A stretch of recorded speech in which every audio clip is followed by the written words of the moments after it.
Welcome to the September Historic Preservation Commission meeting. Thanks for joining us. I'm Sarah Jordan, and I am acting as the chair today for the Historic Preservation Commission. I know we say this every time, but we do actually have a really long docket today, so we're going to be particularly mindful of time. Please limit your individual conversations during the meeting. This ensures that commission members and applicants can hear one another. Please remain quiet until you're called upon. When you speak at the podium, make sure to state your name and address for the record. Before the commission votes on each item, I'll ask members of the public if they wish to speak. Speakers are given 3 minutes to relay information to commission members. The agenda and documents for today's meeting are located on the PrimeGov website. If you're following along, select Agenda on the right side of the Historic Preservation Commission meeting to see the items being discussed. Written comments received more than 24 hours before today's meeting are posted online and were shared with commission members. At this point, new materials may not be shared with the commission.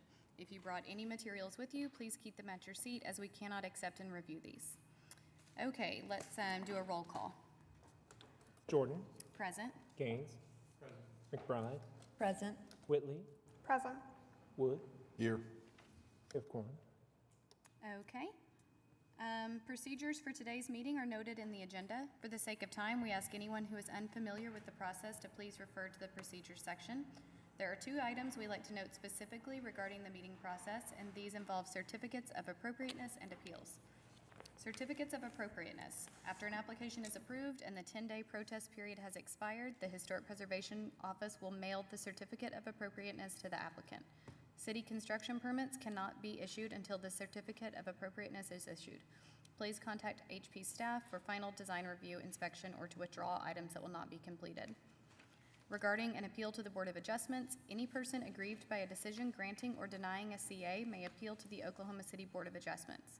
All appeals shall be made within 10 days of the commission decision by filing a written notice of appeal with the clerk of the Board of Adjustments. Okay, Katie, any news from the Office of the Historic Preservation Officer? I have nothing to report at this time. Okay, nothing to move today? No items to move other than we do have one under continuance announcements when we get to that point. Okay. Acceptance of the minutes. Have the commissioners had a chance to review the minutes from the October 5th meeting? Move approval. Okay, second? Okay, could everybody please vote in PrimeGov? Voted too soon.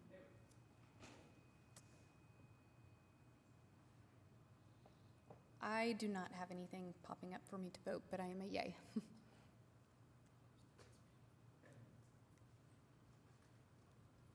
Gaines, your vote, please. Yes. Ramey, your vote, please. Aye. And Wood. Karen, your vote. Oh, I abstain. Okay. Okay, the motion carries and the minutes are approved. Okay, anything from code enforcement? I don't believe we have anyone present from code enforcement this afternoon. As always, the code enforcement report in your packet lists any ongoing items within our historic districts. Feel free to reach out to staff if you have questions about anything you see there. You can also contact the Action Center for more information. Okay, and I believe we do have a continuance announcement, correct? Yep, we did get a new request for 24-00083 to be continued to the October 2nd meeting so that the applicant could be present. This is item 8 under cases for individual consideration on your agenda. Okay, do we need a motion for that? Yes. Okay, I'd make a motion to continue HPCA 24-83 with some zeros in front of it. The screen popped up Oh, yeah. over the top of the number. I'll second that. okay, if you all would vote in PrimeGov, please.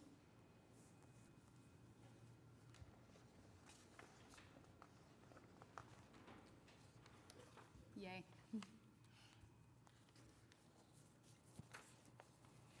Okay, that motion carries and that is continued to next month. Katie, public hearings?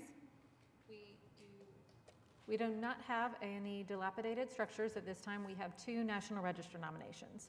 Sarah Wernicke from the Oklahoma State Historic Preservation Office is here, as is Mike Mays, who's their new National Register Coordinator, so they're going to kind of tag team. Just briefly, the first item in our HP 24-00002 is at 7100 North Sooner Road. This is the Dr. William L. and Susie Price Haywood estate.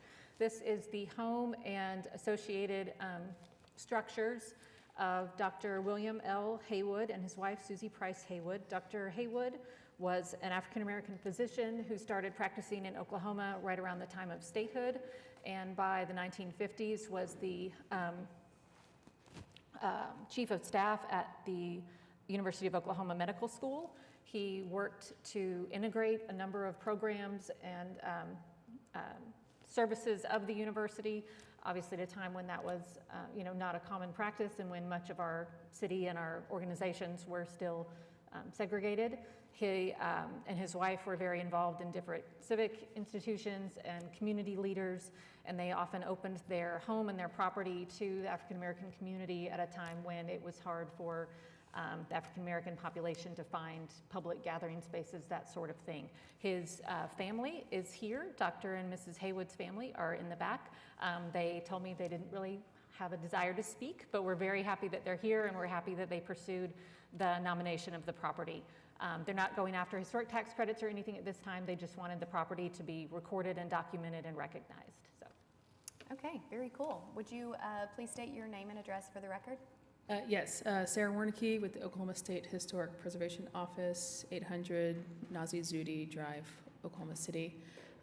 This is Michael Mays. He is our new National Register Program Coordinator, and so I am showing him the ropes on how we do things out here, and he will be taking over meetings from now on, and we are open to any questions and comments about the nomination that you may have. Commissioners, any questions or comments?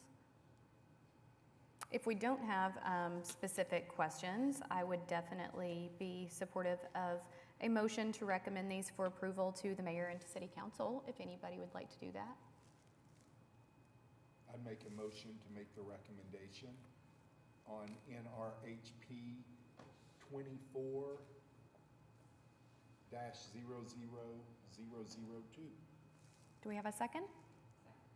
Okay. All in favor, attempt to vote in PrimeGov?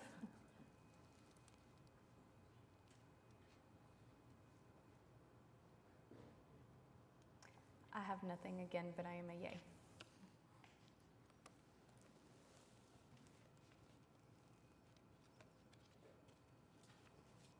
Okay, that motion passed unanimously. Congratulations. That's a really incredible story, and look forward to seeing that one through.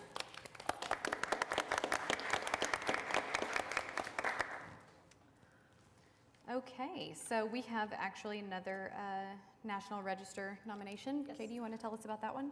this is NRHP 24-00003, roughly bound by Northeast 13th and Northeast 16th Street, North Lincoln Boulevard, and I-235. This is the Classens North Highland Park Historic District.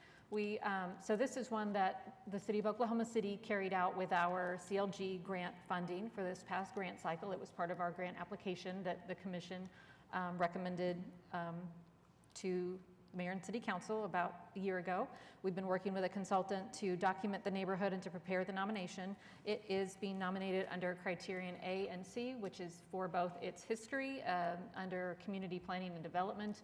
It's representative of a statehood era, early 20th century kind of streetcar suburb residential development, and is associated with Anton Klassen, characteristic of his developments that are prevalent all over Oklahoma City from that time period.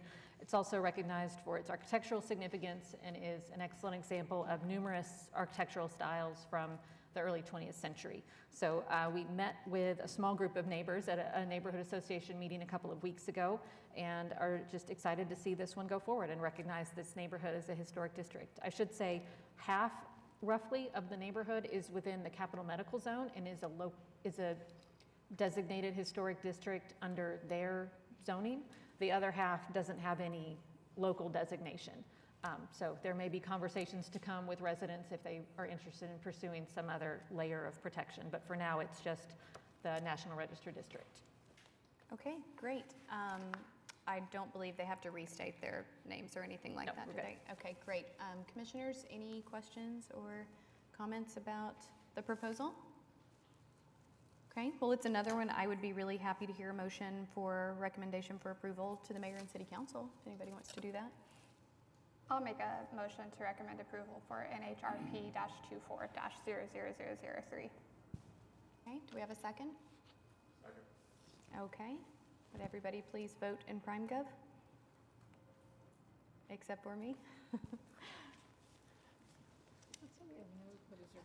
I'm a yay.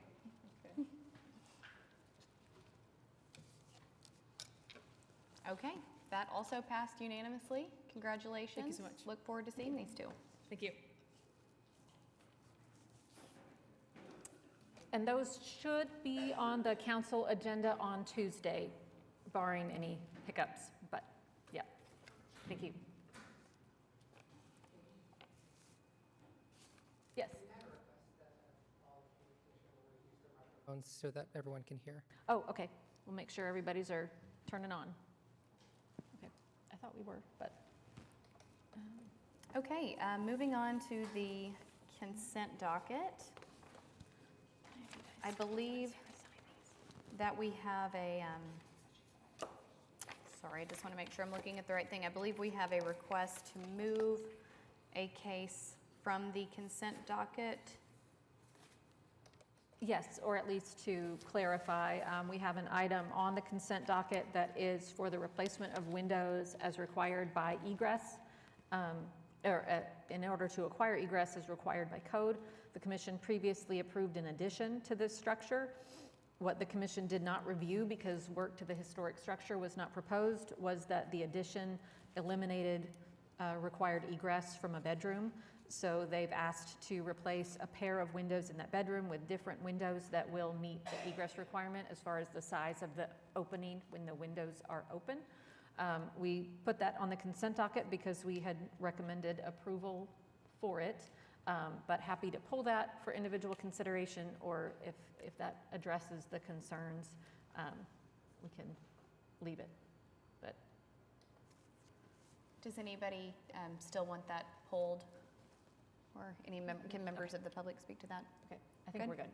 Okay, then do we have a motion to approve the consent docket? So moved. Okay, do we have a second? Second. Okay. Would you all please vote?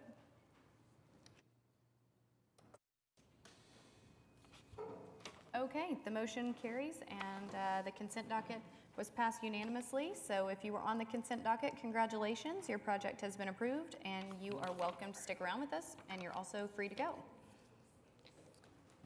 All right, moving on to cases for individual consideration. I think first up, we've got HPCA 24-00045 at 601 Northwest 21st Street. This is located in Mesta Park, Ward 6. Consideration and possible action on application by Christy Miller for Daniel Daniels for certificate of appropriateness to 1, install retaining wall and infill elective, and 2, install fence elective.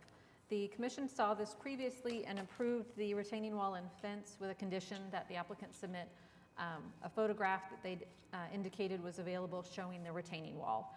Staff received the photograph, but it is not the clearest of images, and we were not comfortable at the staff level signing off on that as evidence of a historic retaining wall. You'll remember that our guidelines say that we should not install retaining walls in yards, locations visible from the street where they did not exist historically. So the applicant has the photograph that's included in your packet. They've also provided some additional information regarding the modifications to the slope of the yard related to the retaining wall, to the potential impact of a fairly recent installation of a public sidewalk along their yard that they believe may have exacerbated the deterioration of the yard, runoff, that sort of thing that's affecting the structural stability of the yard, and some more just information about the placement of the fence and the retaining wall. We've kind of given you two options. If the commission feels like what's been provided supports and justifies the installation of the retaining wall, then we've got a recommendation there for you to approve it with some conditions related to additional documentation that would be needed, and staff can work through that with the applicant. Or there's a recommendation there to continue if you feel that you still need more information from the applicant. Okay, looks like the applicant is present. Would you please state your name and address for the record? My name's Danny Daniels, and I'm at 601 Northwest 21st Street. Okay, great. Commissioners, we saw this one last month, so any questions about the updated proposal or information? Any comments?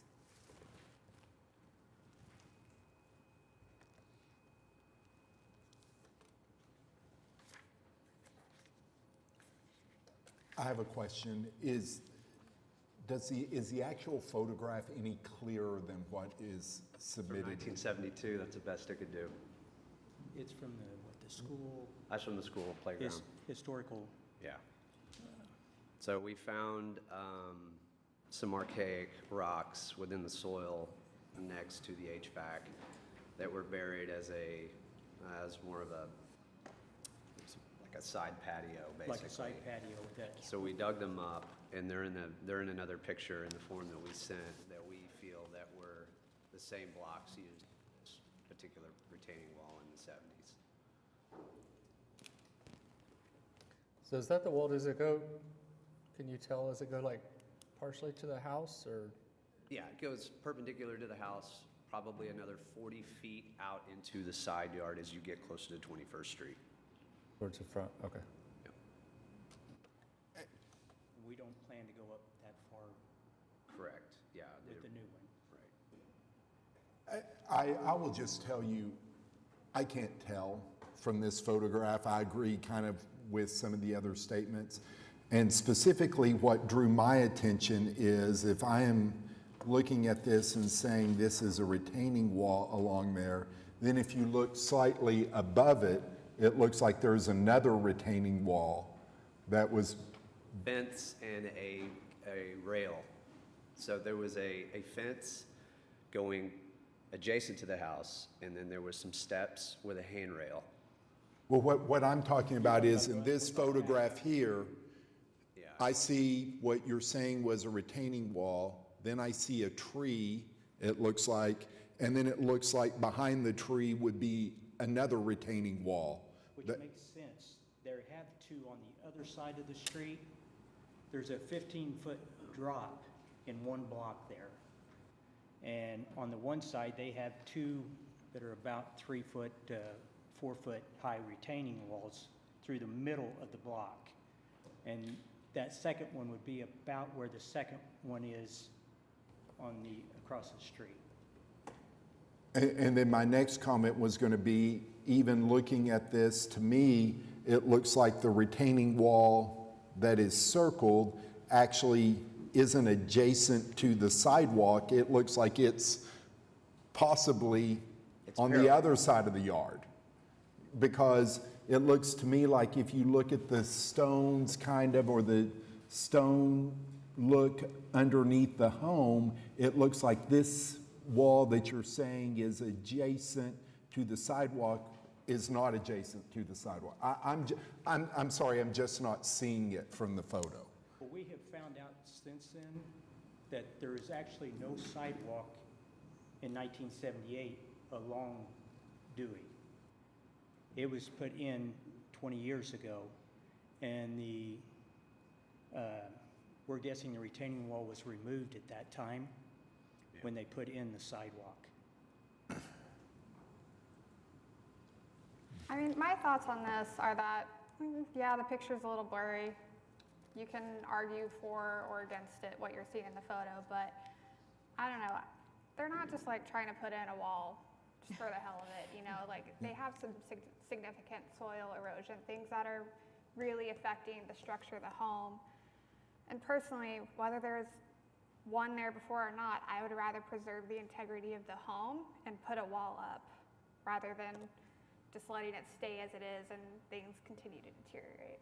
I think that's where I am too. I mean, this is not some really elaborate grand landscaping feature that they just want to go spend money on. So I think, and my next question was going to be, you know, could you all just remind the commission of exactly why you wanted the retaining wall in the first place? But yeah, I mean, For me, like, whether there was or wasn't, one there isn't necessarily an issue at this size and scope of project, but I think we had a few notes in here about location Yeah. of the retaining wall and whether you all would be, There are two options. yeah, if you all would be open to either getting, I believe they would have to have a permit from the city, right, to put it where it is, not a CA, but a permit. Irrevocable. Yeah, Right. or moving it back to the acceptable, is it 2 feet off of the Right. sidewalk? Yep.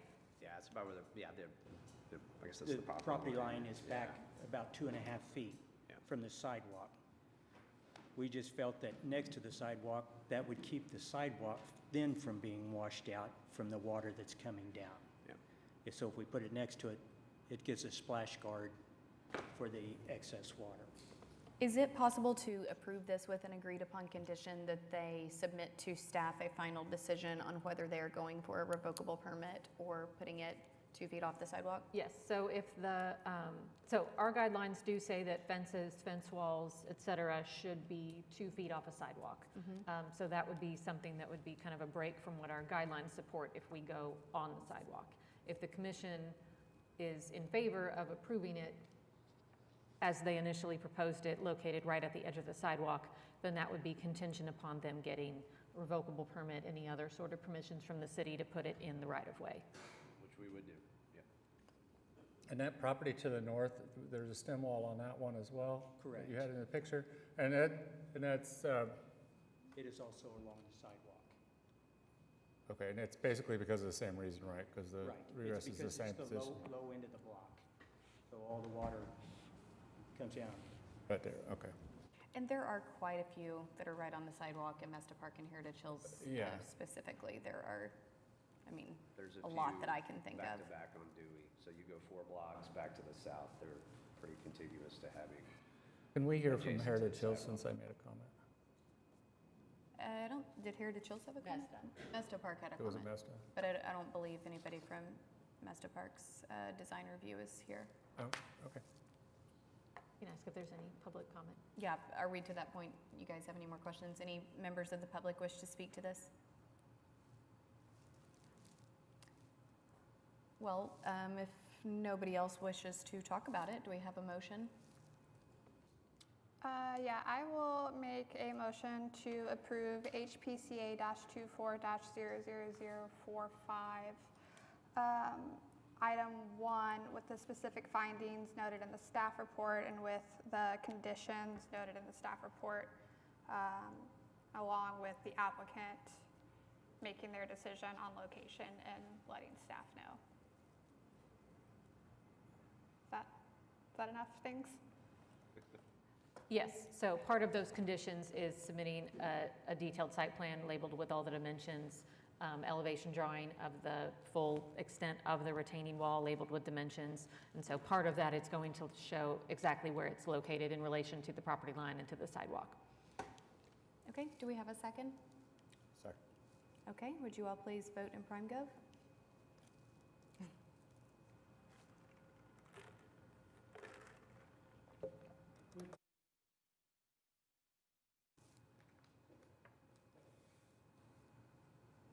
Okay, the motion has passed unanimously, so congratulations, and just continue to connect with staff about the decision-making process there. All right, Okay. thanks, y'all. Thank you. Appreciate it.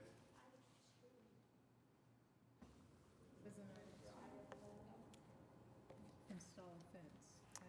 Oh, oh, yeah, apologies. Thank you. Come on back. So the fence is associated with the retaining wall and is located on or just inside of the retaining wall. So I think the recommendation was to either approve or continue those 2 items together. So it could be just the same motion that you made for item 1 to, Yeah, do I need to re-say it? sure. I make a motion to approve HPCA-24-00045 with the specific findings noted in the staff report, items 1 and 2. Specific findings noted in the staff report and the agreed upon conditions. Okay, do we have a second? Second. Okay. Would you all vote again, please? Sorry. I missed that one too. I was, okay. All right, now congratulations. How about that? Okay, moving on to HPCA 24-00066. This is at 419 Northwest 25th Street, Jefferson Park, Ward 2. Consideration and possible action on application by Fallon Brooks Magnus, Jolly Bird Design for David DeWitt for certificate of appropriateness to 11 rebuild porch roof elective and 12 remove chimney elective. This project has been before the commission a couple of times. On the roof, you'll remember that the previous roof was rebuilt as part of remodeling the structure, but that rebuild was not included in the certificate of appropriateness. Initially, they came back to the commission asking to keep what was already built. At our last hearing, the applicant discussed how they had discovered evidence inside the roof in the attic of a previous roof configuration. They have some examples of other houses with roofs that may be similar to what would have been on this property originally. We've kind of had some different conversations about which version of a porch roof is the best path forward here. I think for staff, had we initially had a request to rebuild the previous roof as it was in kind, staff would have probably administratively approved that. Had we had a request to build what is currently there, staff would not have supported that based on just the detailing of it being a much more kind of modern design than what was there previously. That would have come before the commission. Had we had an application Can I interrupt you? Yes, go for it. I just came up here to tell you we need to move this item to the end Oh, of the docket. that's right, I forgot. Okay, anyway, to be continued. David's going to represent this one. So you can all contemplate what I was saying for the next extended period of time. Okay, Fallon told me that and I forgot, so. do we need a motion to I don't think they need to continue take that one? a motion to just hear it at the end of the agenda, is that right? Okay, Okay, so, You can do it either way, actually. okay. okay. Spoilers. Yeah, yeah. Well, moving on, HPCA 24-00067. Okay. Consideration and possible action on application by Holly Hunt, Sam Gresham Architecture for Jennifer Bergeau for certificate of appropriateness to 2, construct new covered porch at front elevation elective, 3, construct new covered porch at side elevation elective, and 8, construct new brick chimney at existing fireplace elective. The commission saw this application previously and approved a couple of items related to this property and continued these for further discussion. Staff has recommended continuance, although I wanted to kind of summarize where we fell on a number of different components of it. On the front porch, we generally don't support adding a front porch where there's not a front porch. However, we know that this house historically had a front porch. Components of it still remain, the general footprint of it still remains, and staff does feel that constructing a more architecturally compatible front porch in that location is appropriate. Staff would recommend eliminating the stone cladding at the foundation of the house. That's certainly not original to the historic design of the structure. And then we also wanted the commission to consider whether or not the proposed roof form was appropriate. You can see the kind of very distinctive original porch roof there that will be obscured by the proposed porch roof. So that was kind of part of the recommendation for continuance there in case there needed to be further discussion of that. On the side porch, staff does not support that proposal, both because we're adding a historic feature where one never existed. We're changing the kind of relationship and spacing and proportions between this structure and the neighboring structure. It's visible from the street, all those sorts of things. Didn't feel that that was an appropriate place for an addition to the house or for the addition of a porch where one did not exist historically. And then on the chimney, we have a historic fireplace on the interior of the house that is served by the flue that you see there. And we have a pair of windows that historically would likely have flanked a chimney. That's a very typical architectural feature on this type of house. Based on those characteristics, staff would be in support of the installation of a chimney where one potentially existed historically in that location. So, the applicant is here for any Okay. questions. Welcome. Would you state your name and address for the record? Sure. Holly Hunt, Sam Gresham Architects at 400 Northwest 23rd Street. Yeah, that was a great summary, so that saved me some time. A few of the concerns I saw in the staff report that I just wanted to address directly were specifically on the front porch, where they talk about eliminating the roof. Really, I mean, it's just that one little eave there. We're not damaging at all the front gable, or the gable that faces east that would have served that porch. So, and in fact, we're gonna take that gable end and just replicate it on the front of the house.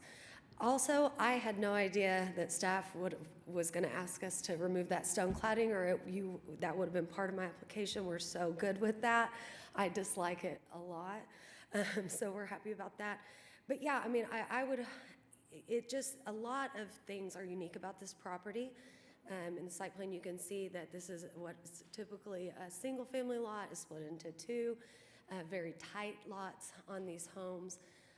So on that side porch, that is right off of their kitchen. That would be a place for them to, have a grill and have a little outdoor space where they don't really have a backyard, much of one, and it's really not off of the kitchen. So, and another thing on that front picture, Keith, from 21st, the house next door is an enormous 2-story house. It's very tall, as you can see, compared to this house. And because of that nearness, I mean, that's brought up in the staff report as like a negative on this property and her ability to do things. But they're really the ones that are pushing onto her property and making this seem really tight. But maybe it's a good thing, because I do think it shields some of the visibility from the street, scape and from the sidewalk. So, we know it's a little bit of an ask. The only change to the drawing was we actually reduced the slope of that side porch's roof as a way to bring down the ridge of that gable, since it will never, ever be seen directly from the west. That really helped to reduce the visibility of this altogether. And we would entertain ideas if we went with a more simple post, for example, removed the brick column detail that's more craftsman, like you see on the front porch. If we were to reduce that to just a wood post, is that something that you all could get behind? So that's, I'll open it up to you all, and I'd love to hear some more feedback. Okay, thank you. Commissioners, questions for the applicant about this project?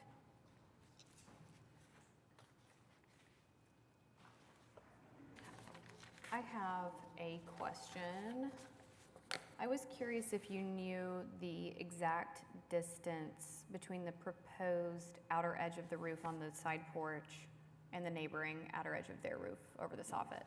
So they are only set off of their property line 2 feet, which is insane to me, because 3-foot side yard setbacks is about the minimum I've ever seen. But we are a full foot off of ours, so the total distance there is going to be 3 feet. Not from the roof. So, but from the roof does to roof. overhang. Yeah, let me, yes, I can tell you that. Let me, So they are 2 feet off and you will be 1 foot off? I'm sorry, what was that Did you say that they are currently 2 feet off and you will be 1 foot off? Yeah, we'll be a foot off of our property line in the opposite direction, 3 total feet between the buildings. And then the roof overhang, and wouldn't you know it, I did not bring my full set of that one. But the roof overhang it's less on the gable end than it is on the ridge end. So, I mean, I wish you could, I just didn't bring that one because I didn't think, we could even reduce that. If whatever you guys would be in support of, we can really pull that in. I mean, you can see it's probably right at 16 inches because those rafters are 16 inches spaced. So if we could reduce that, but it's not much beyond, as you can see, the brick is what I'm talking about that's 3 feet from the neighbor. So But they would there's maybe a basically be difference. touching. No, they Well, wouldn't. if the soffit on one is 16 inches and the other one's got to be Well, but it's way up 18 here. inches. The neighbor's roof is 2-story. It's way, way, way above us. But I mean, just for all intents and purposes, like practically speaking, they are, It would be Just about aligned. Well, it would be 16 inches minus 3 feet. It would be like almost 2 feet, not quite. From the wall of the house to yeah, there. from the wall. But I'm Yeah. just trying to get a picture of like the roof lines and how closely those would be aligning with one another, not the walls. But the roofs don't align because it's 2-story. I guess it does have a little rafter Right, ridge. right there. Okay. But you can see that they're still going to be above us because no, I guess not at the top of the ridge. I mean, I think if you want us to pull it back more, but I mean, they were able to do that. I mean, that's limiting us. And they went straight up to their property line, and that was approved by this commission. Is their eave right on the property line? Yeah, that roof is That's sitting on the on their property line. And this is a great view of it because you can Yeah. literally line it up with that driveway, which sits right on the property line. And we have a survey on this property, so I know that site plan is accurate, where the property line is shown in my site plan. So yeah, I mean, it's like, I get what you're saying, but it's like they are really encroaching our ability to do anything on that side. Yeah, that's the only thing. I don't want to penalize your homeowner because they're on top Now, of it. that house wasn't even approved that long ago. Certainly, no one here was on the commission at that time, but yeah, it's a new home. It was built, I think, in 2010. Could we go back to that view between so, I mean, my only, just playing devil's advocate here, and I certainly wasn't on the commission when the newer one was approved. I mean, when that was approved to be right there, there was no structure right there. I mean, they were next to a driveway. So that's fairly common, maybe not that tight, but, I mean, they didn't get approved to build something 16 inches from the exterior wall of a home. They got approved to build something, upon We're the still not driveway. going to overhang our property line. That's just straight up not allowed. I'm sorry, I don't think we were talking about the same. No. I'm just saying that when this home was approved, I mean, it was approved where it is because there was no structure abutting it. There's a driveway Yeah. abutting it. Yeah, just to be clear though, yeah, we're not going to, they'll be close, but we'll be on our property line, they'll be on theirs. Katie? I have a question. I don't do a lot of residential. Is there a fire separation? Not Part in of this it? district, just because it's not R1 zoned. Fire, yes. I mean, building code, fire code, there's requirements that you be Yeah, sure. But I so thought many you meant- feet from an adjacent structure. I don't know what the Typically rules those are with a setbacks. porch, with an open porch, maybe are.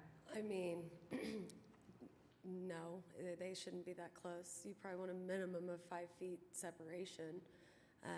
But in these districts, we see this all the time. So but again, I'm surprised that even they got this by building code because it is just so close.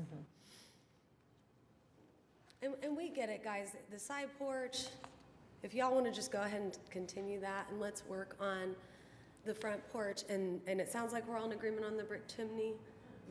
Do we want to talk about maybe some other things? I'm okay with coming back with maybe a reduced side porch, try to get off that property line if that's something that sounds like everybody wants to see. If we And wanna- I'll put the property line, Sarah, vertically on that elevation, and measure it, and so everybody knows exactly. Staff can look into, as far as building code, fire code matters, what they would or would not be allowed to do there, given the adjacency to the neighboring house, and be able to report back on that. Yeah, I me think too. the commission is fine with the front porch and with the chimney as well.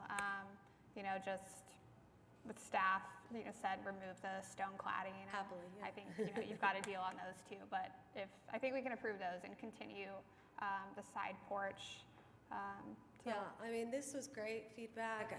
I think we can take our continuance on that side porch and try to get a little. Do you want to deeper continue in to there. the October meeting or push to November? Let's do the next, the October meeting. please. October? Okay. Yeah. That's not, I don't have too much to do. Okay. Any members of the public wish to speak to this? All right, come on up and state your name and address for the record. Can't, I dropped my pen.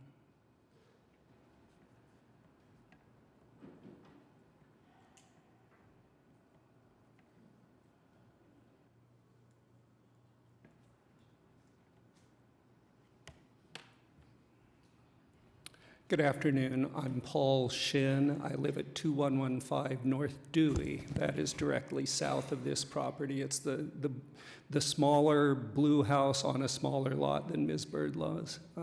We're here to support this application. I'll skip over what I had to say about the front porch and the chimney. The staff's already covered that, and we're in favor of that being done. The side porch, I just want to reiterate, Ms. Birdlaw did not ask, nor did my family ask for that house to be built there in 2020 or 2021. We were shocked that it was approved by the commission, and we were shocked that it was approved by the planning department. The side porch has been there at that distance. Considerable work was required on Ms. Birdlaw's part to make the house work, her house work there. I know from experience it is really difficult to build a house that works for a 2020s world with one that was built for a 1920s world. We feel like Ms. Birdlaw and Ms. Hunt have done an amazing job of doing that. They've done it in a way that is respectful to the neighborhood, that looks like a 1920s house, that is a usable house, that fits in beautifully. And we would support approval immediately. We have no issues with working out the side porch. Okay, thank you. Commissioners, any Thank you for your time. questions?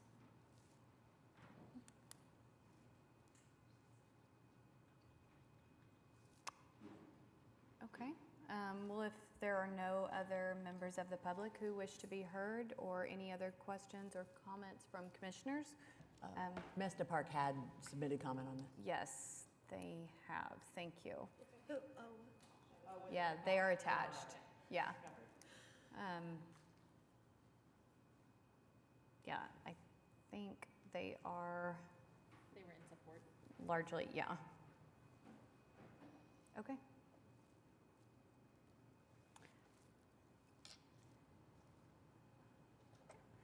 I will make a motion to approve HPCA 24-00067, items 2 and 8, with the specific findings noted in the staff report.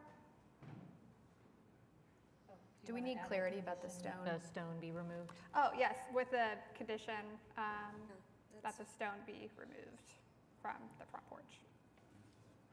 Okay, do we have a second? Sorry. All right, would you all please vote in PrimeGov?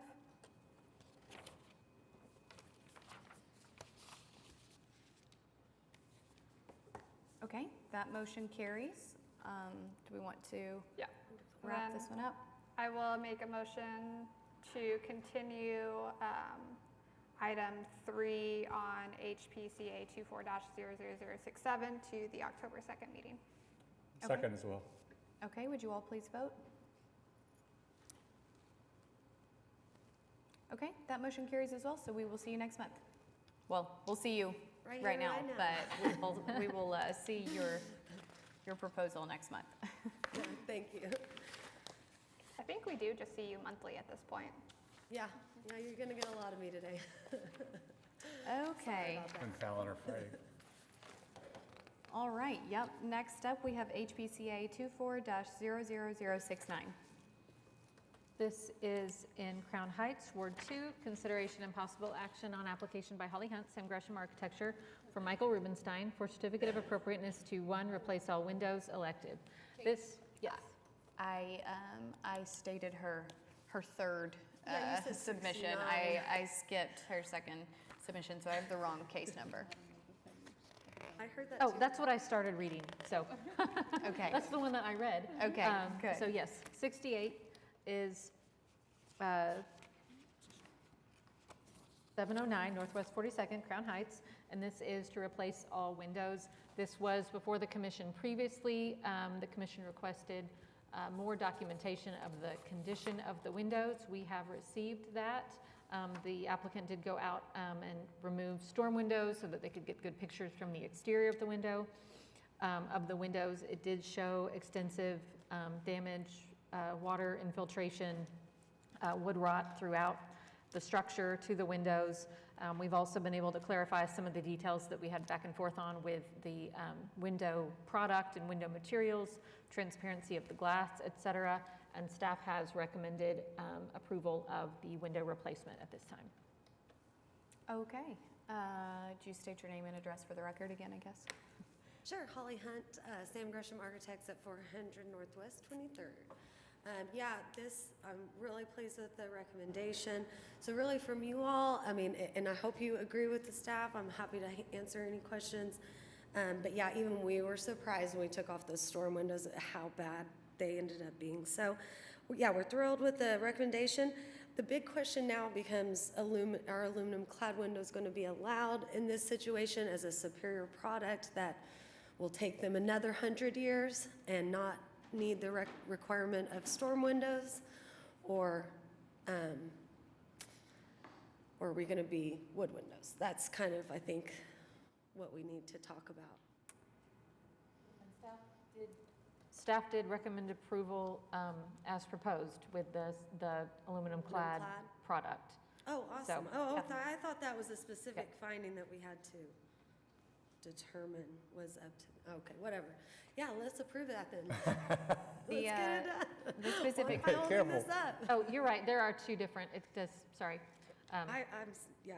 But yes, I think we've had the discussion previously about when you're looking at a multi-light, multi-pane divided light window, going with the simulated divided light can get a more historically accurate Mutton profile, although it's not the true divided light that you would do with a insulated glass. I would also point out, like I mentioned about this third survey and seeing the damage, that those storm windows are not doing any good for these wood windows, but holding in water and creating weak points. So again, I think the aluminum clad not only, replicates more closely the historic window, but it has a better lifetime and maintenance, and that's huge in these districts.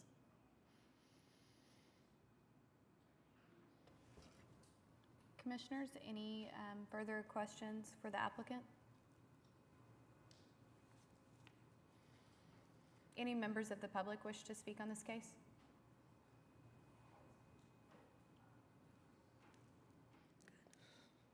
Well, does anybody want to make a motion then? I'll motion to approve HPCA 240068 with the specific findings as noted in the staff report. Thank you. Second. Item 1. All right, would you all vote in prime gov, please? Yay, thank you. Okay, the motion has passed unanimously. Congratulations. Excellent, thank you. And Commissioner. here you are again. I know. HPCA 24-00069. Okay, this is 832 Northwest 39th Street, Crown Heights, Ward 2. Consideration and possible action on application by Holly Hunt, Sam Gresham Architecture for Davis Hudeberg for certificate of appropriateness to 2, construct new garage elective, and 3, replace and widen existing driveway elective. The item to demolish the previously existing garage was before the commission within the last couple of months and was approved. And you have before you a new application for a 1.5-story garage with kind of some bonus space on the side, approximating kind of workshop bonus space that was to the side of the historic garage. Staff concerns were primarily the increase in size beyond what the historic garage was. The overall design of the garage does not closely approximate the design of the historic garage that we've, have documentation of, as it was just recently approved to be torn down. And then the definition of a half-story in a garage talks about the area of usable floor, the percentage of usable floor area on that half-story. And I think this is probably above and beyond that. I don't know if Holly's run those calculations, and it's not something I've raised with her, but that would be one concern if we're not meeting the definition of a half-story based on the proposed design. So we did recommend a continuance for further discussion and possible revision to those items. Hello, Holly Hunt again. Sam Gresham Architects, 400 Northwest 23rd.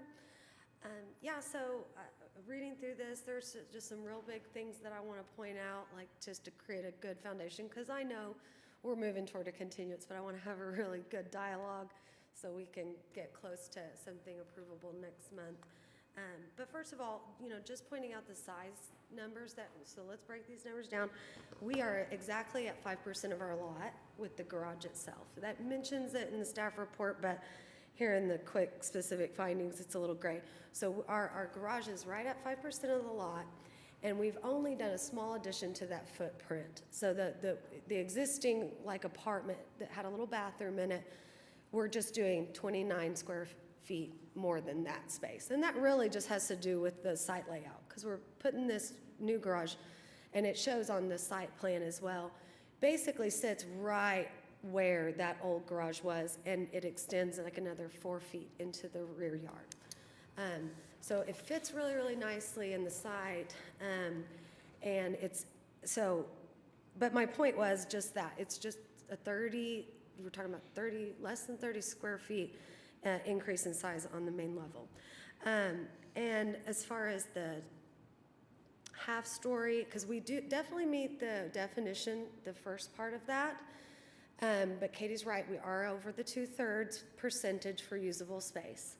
I did a quick calculation, and we're right at 3/4 usable space. So I can revise that. I can get that down to the 2/3 number. I really don't see an issue with that. The ways that we tried to really mimic the historic nature of the garage was to have that front gable that you see above the doors. And it just kind of made more sense to center them over the doors in this new garage, whereas right now you can see it's got that same steep pitch that you see on the main house. And we've mimicked that on the back. Actually, we've gone more steep, similar to the main house. But that gable is our way of approximating the historic style and bringing in some of those elements.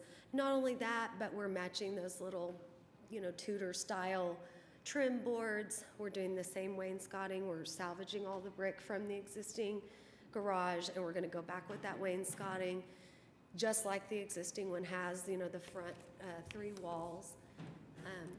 So yeah, we feel like even though, yes, our roof line does increase as just the nature of increasing the square footage to 5% of the lot, it's really not going to show. You're saving the bricks from what? The existing garage has a brick wainscoting, and it's really interesting brick. It's like you've seen it, that iron brick, or what do they call it, clinker brick? I think it is clinker brick. Clinker brick. Yeah, and it's got some stone in it, so it's a really nice, you can see it wrapping around there. It's just, that ivy is tearing this building apart, so it's hard to see. But yeah, the wainscoting ends at these 2 back corners. But yeah, we'll save all of that and reuse it in the new garage. So that's really the deal. I don't feel like it. Oh, one other thing I wanted to talk about. Keith, can you go to the aerial shot? Oh, I'm sorry. Do you have your key? Okay, sorry. So often we only. Oh, I see. So often we only meet via email. And wasn't there just a zoomed-in one? Even, yeah. Do you see how much building is going on these lots? And even several lots down the street. Now maybe you could go to the larger aerial. many swimming pools on this, and lots of buildings. I mean, there's, just on the neighbor's lot, they have a pool cabana and a large garage. The neighbors to the other side have a massive, garage. It's like something like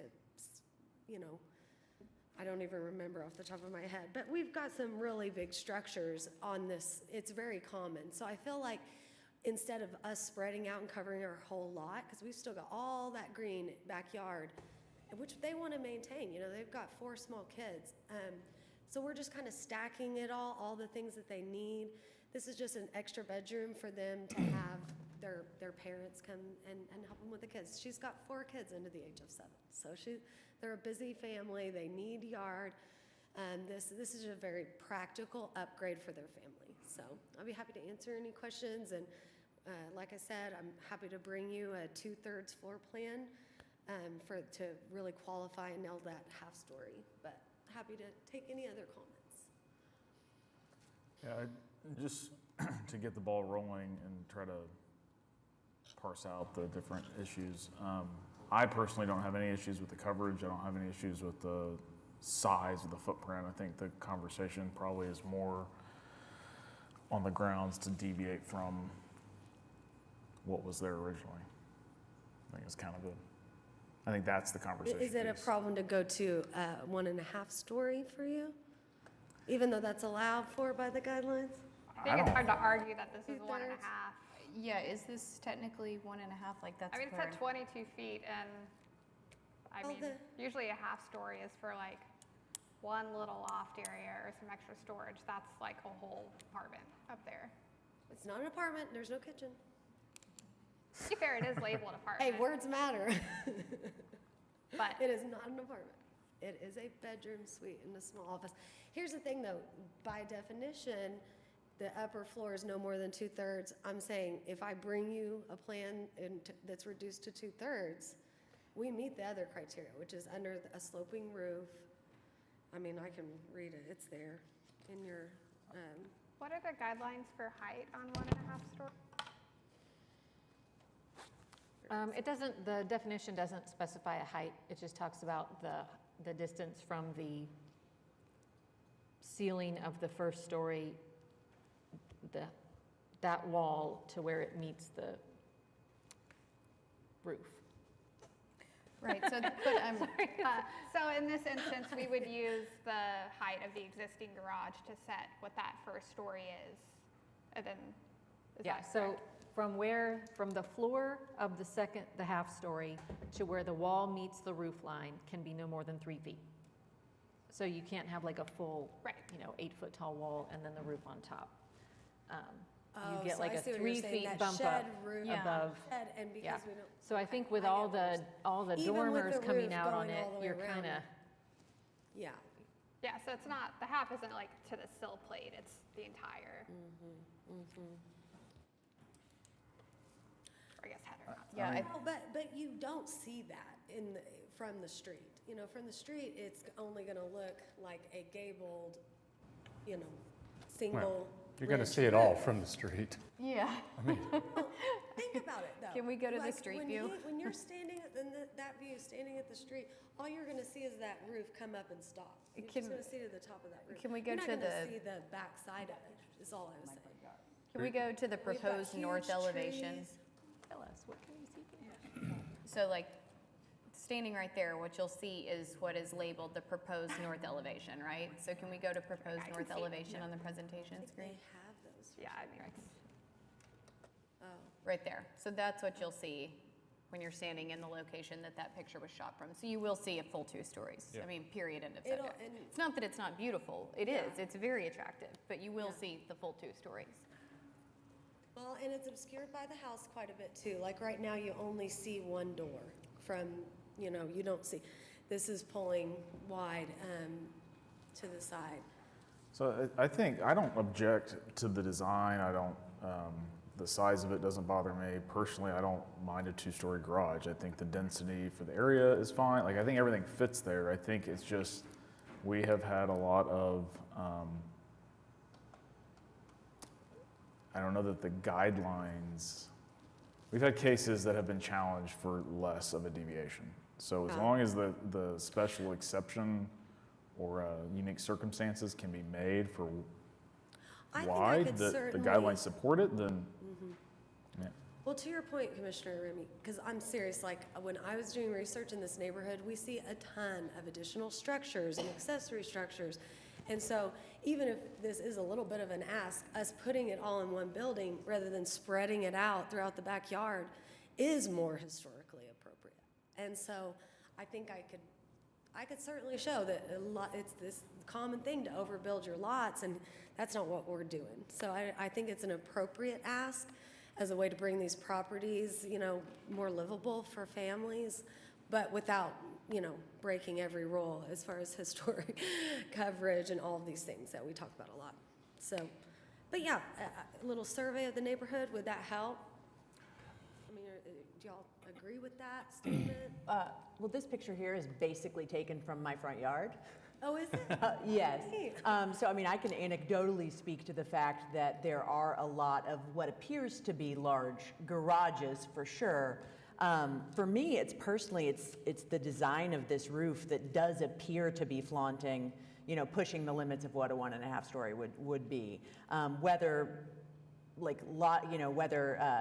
the letter of the law, it may or may not. That's not my area of expertise, is whether or not that falls within a 1.5 story. But it reads like a 2-story, Yeah. which I think is a problem.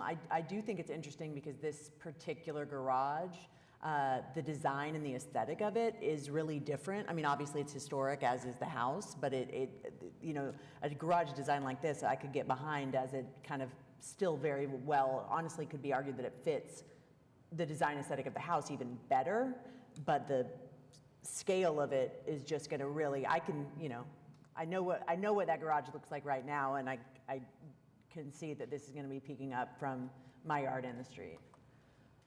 So maybe then in a reduced gable dormer, similar in size and scale to this, even if the ridge is higher, but maybe just simplifying that front ridge line, would that help? Like maybe remove the dormer and only do that single gable with a little window? Would that? I mean, I I'm just think trying to get some reducing feedback so we can. I think reducing the slope of the pitch would help a lot, because existing, that's not a 12 to 14 slope. Right, but we do have that on the house. It's like so I felt like it would fit. Right, and no, I get that, but I think that's part of what's making it feel so tall is like you look at it and it's so much roof. So I think if there's a way to, bring that slope and that head height down a little bit, I think that would help, but still have to convince the rest of the commission to actually approve what something is more like 2-story versus 1.5. It's hard when guidelines don't support building a 2-story where there wasn't one there before, is all. Yeah, I know that that's an uphill battle, but again, it's like, we see these larger structures in the back all the time on this street. So to me, it's like everybody else has already got that kind of set up. But I think we could definitely reduce the height. I think that's not a big ask. That's good feedback. I mean, not only, maybe even bringing the plate of the garage down like 6 or 8 inches would help. And then, reducing the pitch. The whole purpose of doing that really steep pitch too is to hide the half story, just to keep it out of view from the front. So having that, but I think, like I said, reducing that gable would likely help, and then reducing the overall ridge. It sounds like it's both things that are very doable. Yeah, I just think the way the guidelines are written, garage modifications are pretty restrictive. So it's not, it's not a question of, you're gonna get subjective feedback about what people like or don't like, or what fits or doesn't fit. I just think you've got to make the case for, I think the gray areas approximates the original design. I think the closer you can approximate what was there, the higher likelihood. Like, for instance, you've got yard to the south. So just stretching it back where it's not in the visibility of the public right-of-way I don't want makes to sense. cut off good discussion, but we do have a lot of cases to get through, and we are going to lose quorum at a certain point. So I think there's been a lot of good I agree. back and forth with the applicant. It sounds like a continuance to address the footprint of the half-story and maybe make some revisions to the roof to October 2nd. Yes. Okay. Sounds wonderful, Okay. guys. Thank you for all your time today. Thank you. I'll go ahead and make a motion to approve, or sorry, to continue, continue HPCA 24-00069 to the October 2nd meeting. Okay, do we have a second? Second. Okay, thank you. Would you all please vote in prime gov? Yes.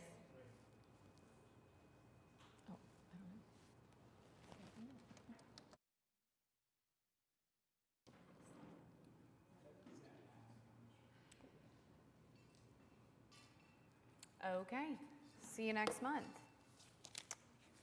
Let's see, looks like we are moving on to HPCA 24-00080. This is at 709 Northwest 24th Street, Paseo, Ward 2. Consideration and possible action on application by Fallon Brooks Magnus, Jellybird Design, for Micah McCann, M68 LLC, for certificate of appropriateness to 1, construct rear addition elective, 2, replace dining room windows elective, 3, replace wood siding elective, 4, replace front door elective, 5, replace roof elective, and 6, rebuild missing porch details elective.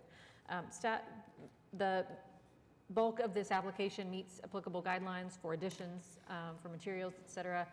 The primary concern from staff is the proposal to replace the existing dining room window configuration with windows moved from the back of the house that won't match the existing number and configuration of windows. Staff would be in support of installing windows in that location that match the windows that are currently there, as far as the size, the proportion, et cetera. And then we have in the staff report several products and materials are identified where we just need further documentation of those to be provided by the applicant. So we did recommend continuance just for those issues. Okay, you're here, so would you like to state your name and address for the record? Fallon Brooks Magnus, 733 Northwest 22nd, representing the applicant. Okay. I don't think we need a continuance. I know that we've had a problem with not submitting things on time because I get overwhelmed, but the bulk of materials for this are gonna, it's 1x wood planks that I don't know if we need to, I can send you a photo of a piece of wood that I don't know is gonna do anything to further the application. The only real thing I suppose that we need to talk about, because the addition meets all the guidelines, it's those windows right there, if you go that. So that whole wall is bowed out, and all the framing is rotten from the bottom up because we have water inundating on that west side of the house, and so that whole section has to be rebuilt. I had proposed putting in double windows that we're removing from the rear of the house so that they would match everything. I understand that the pattern isn't the same and all of that, and so I presume that would be something that we could discuss. If it's not, then we can move along. But that was really the only thing I think that needs to be any discussion on. Okay, commissioners, questions? Looking at the staff report, the things that they're requesting to be provided, those all seem like things that they could work with staff on outside of us. So, like what products are your fiberglass door, making sure proposed siding matches. That's all things that can, I think, be done administratively after the fact. So I'm fine with approving this as long as, she meets all the specific findings in the staff report. Are you comfortable with going from 4 windows on the side of the house to 2 windows on the side? That was staff's main concern is these are forward of the location where the guidelines would support alterations to window and door openings. Everything else I think is pretty straightforward. So we would say that window configuration, and the windows themselves are not historic windows, but we presume that the openings are. So the guidelines would say you should go back with windows that match the openings there. So just to clarify on that, all the windows in this house are still historic. Oh, okay. It's just that these particular ones right here they're bad. They Okay. just have to be completely replaced. And so the thought was that we would take windows that are historic, they're from this house, they match everything that already exists. They're not the same pattern.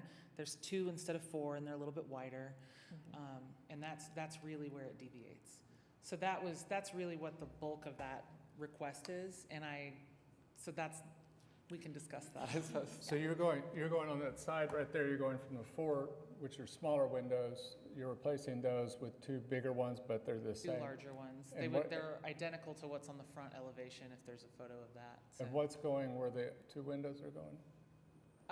that's where the addition Oh, okay, abuts so take it out the the house. back. So yeah, so we're gonna remove them entirely. Okay. And then you're reusing the I suppose those kitchen windows don't- window on the addition? Say that again? You're reusing the kitchen window Yes, on the addition, so there's no new, there's no new windows. so it's all just repurposed, Yeah. reused. And yes, Yeah, well, that sounds like as good of a Yeah. possibility as you can get. I mean, I know it's a little, it's not something we've seen since I've been on the commission, but, you know, historic preservation is inherently sustainable, and I kind of tend to like this opportunity to reuse without any, I know in the staff report, I mean, it does call it a significant alteration, and I understand that, but I think practically speaking, it's, I don't know. Sounds like a unique circumstance. I could get behind it. Well, the 4 windows don't look like they were normal. they're very narrow. Yeah. Yeah. There's also an 18-inch wide door on one side too. 18 inches is very little. That kind of looked like an Oh, there it after, is. it looked like an afterthought. Could a It's an unique interesting house, for sure. circumstance possibly be that, you know, just that this proposal allows reuse and preservation of the historic windows? Is that, Yeah, and I don't think that the 4 windows, I mean, obviously they're probably historic because they're there, but they don't look like they would have originally been there. They're very small. Yeah, Is the size of the opening changing? So the size of the opening in total is changing. Okay. So currently there are 4 windows there, and they're weird. There's the 2 on the far outside are, I don't have it in front of me, but I think that those are like 24 inches, and then the ones in the middle are like 28 inches each. So it's a weird pattern. And what we'll go to is 2, I think they're 2 36-inch windows. They might be 34, but.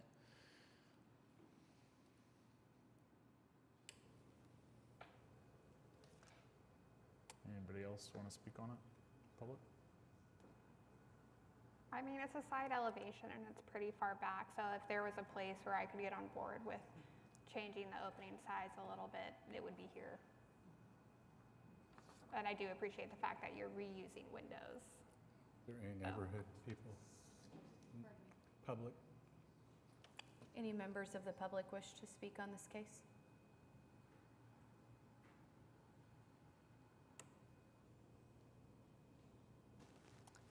It appears they do not.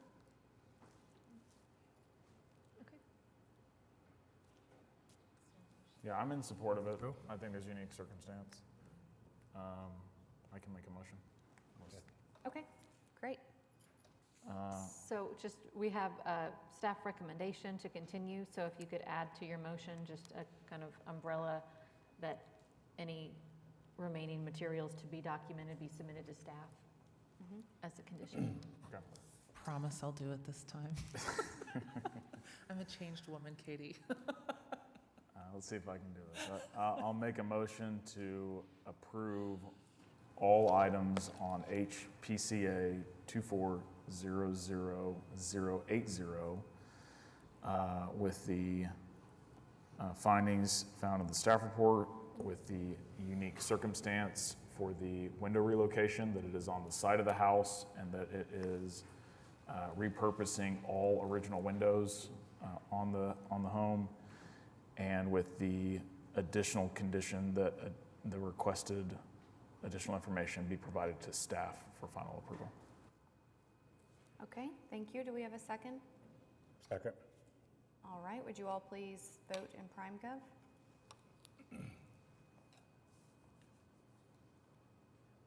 Thank you. Okay, motion has passed. Thank you. All right, moving on to HPCA 24-00081. This is at 108 Northwest 19th Street, Heritage Hills, Ward 6. Consideration and possible action on application by Stacy Taylor, Restore Wood Windows for Nathan Cow, Omega Investments, for certificate of appropriateness to 1, replace windows required, and 2, construct columns at front porch piers required. So we have been communicating with the applicant. We've got some updated window documentation in your packet. We've just today gotten revised, or not revised, but additional drawings for the framing around the windows, because they will have to replace not only the window sash, but the frame that holds the sash. That we've got the drawings that staff has been requesting that we feel we need for the replacement windows. We've got the information on the windows meeting applicable criteria of the guidelines, that they will be single pane, clear glass, true divided light, to match the 4/1 and 5/1 window configurations. We've also confirmed with the applicant that it is the windows on the front, and now I'm going to get it right, the left, which is the east or east side of the house, that are to be replaced. And these are windows that were, to refresh everyone's memory, this work was done without a CA. They're applying to replace the windows that were installed that did not meet the applicable guidelines. So at this time, this is not what your staff report says, but at this time, based on what we have from the applicant and combining documentation that we've accumulated over the last several weeks, staff would be in support of approval of the windows as currently proposed, the window replacement. On the porch column, staff has recommended a continuance. We don't have any evidence that there were porch columns of this type in this location historically. The guidelines don't support adding features to a historic front porch where we don't have evidence that they existed before. So we would not support approval of that at this time without further evidence that they were an original feature to the home. Okay, is the applicant present? Looks like you are. I'm here. David Okay. Box, 522 Colcord Drive. Also with me is Caitlin Turner. I'm going to discuss briefly the window piece, and then Caitlin's going to address columns. So as Katie said, we've provided additional information. Our belief was that Katie was now in support. It's 5 windows. It's 2 on the front, 3 on the east. So happy to answer any questions you haven't, but if you recall, work was done without a CA that replaced windows with vinyl windows. Our goal here is to remove those windows that don't meet the guidelines with windows that do meet the guidelines. So happy to address any questions you might have on the window piece. I don't know that at this point I have any questions about the window piece. It seems like staff is satisfied with everything they've been given. So yeah, I feel comfortable with the window piece at this point. Okay, I'm going to turn it over to Ms. Turner. Okay. Caitlin Turner, 522 Colcord Drive, here on behalf of the applicant as well. We had submitted to staff an exhibit back in August. I don't know if you all are able to see that. This packet essentially shows you other dwellings on the street within this block that have front porch columns very similar to this. The purpose, of course, of adding these columns to the front porch is to kind of emulate and continue that historic feature that you do see on other structures in this entire area. There are many homes with the same architectural style that also have front porch columns like you see here. And I'll also point out that the guidelines do contemplate new or replacement front porch columns. There is a distinction made in that policy. So for that reason, we believe that the front porch columns really don't have an adverse effect necessarily on the historic nature of this area based on the exhibit in front of you and the fact that the guidelines contemplate new as well as replacement columns.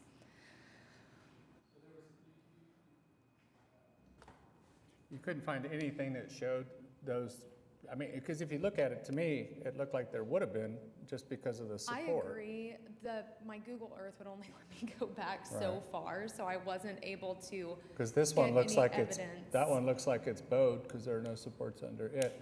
I mean, I know normally we see a lot that don't have them that look like they're missing. I know there's a lot that they have them, you can see where they were there before. Right.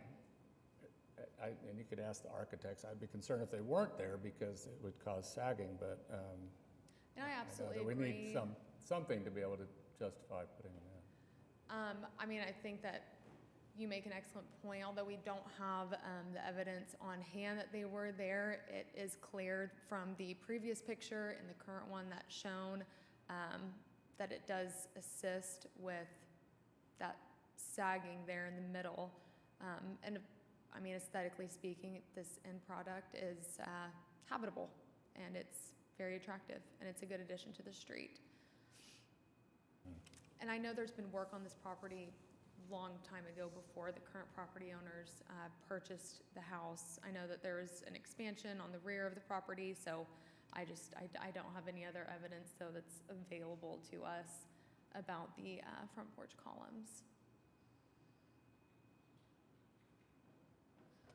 One thing that we can often see when there have been columns either removed entirely or replaced with like a wrought iron style, sometimes people take out the wood columns and put in a different material, is that on those masonry caps on the front porch, there will be evidence that some sort of column was attached there. Similarly, you'll often see evidence of that on the roof where the column meets the ceiling, not the roof, the ceiling of the porch. We haven't, I think we've referenced that previously in staff reports. We haven't seen anything to either show that that's there or show that it's not there. That would be one other piece that would, be convincing as far as whether or not there were columns. We do have many houses like this that have columns, but we also have many throughout the neighborhood that do not have columns on those center brick piers. I'm curious, Heritage Hills staff said that those were put there for planters. I think historically there are as many examples of this style of home without the support columns as there are with. I'm just curious of that comment. Do they have any evidence that those were put there for planters? Well, a lot of the houses in Heritage Hills do have the original heavy concrete urn planters that are present at those caps, and some are even attached.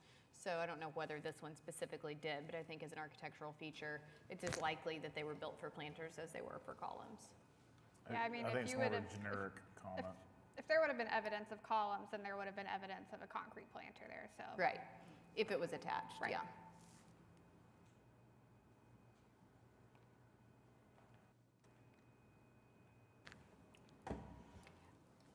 Yeah, I think with or without, it's pretty common. It's just, Yeah, I mean, I'm certainly not, just stylistically, I think it's cute with the columns. I don't see a justification for allowing, something ornamental and decorative if we don't have evidence that it was there or that it's not required for some reason. I mean, I think there's definitely photographic evidence that that beam is bowing on the original house.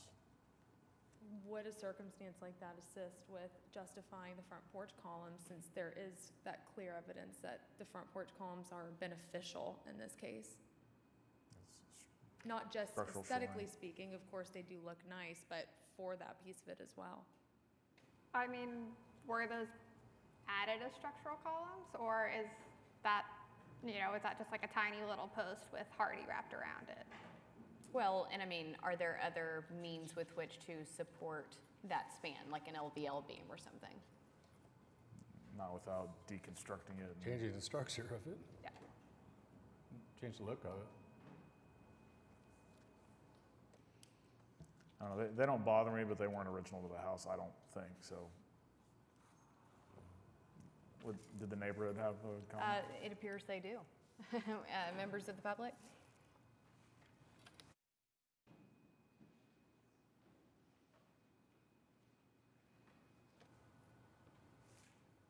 Okay, welcome. Would you state your name and address for the record? I haven't had my stamp made yet, so I still have to. Well, only one visit today. You may not need one. Or Ballard, 1521 North Shortell Avenue. I think we agree with some of your discussion. You'll see houses like this with or without columns, but I think most of them were originally built without columns. If you go through the Craftsman Bungalow books on houses this size, the majority of them will not have columns framing the front door. If that was a structural issue, I think they should have brought it up. There's other ways to deal with that than to put columns. We don't know if those are decorative or structural.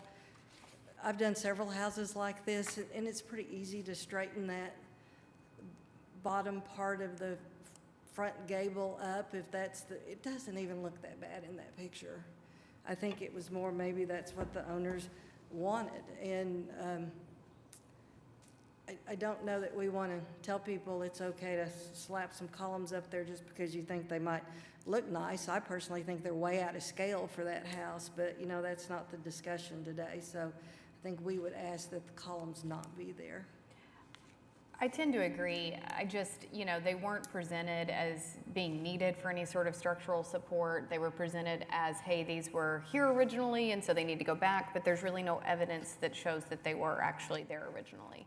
So for me, it's just pretty simple that they want it to look like that. They think it looks cute like that, but there's no justification in the guidelines for that. So for me, I'm a yay on the windows and a nay on the porch columns. Randy Ice, 119 Northwest 19th. I live across the street from this house. I own the two houses immediately to the east. I've lived across the street for 42 years. There's never been columns there. I purchased a house 2 doors down from a lady who'd been there since roughly 1930, and she had indicated to me there were never columns there. These houses were built about 1920 in that situation. I do think the bow is a gravity-related thing. I had similar problems on some of my houses where I had planters in the front.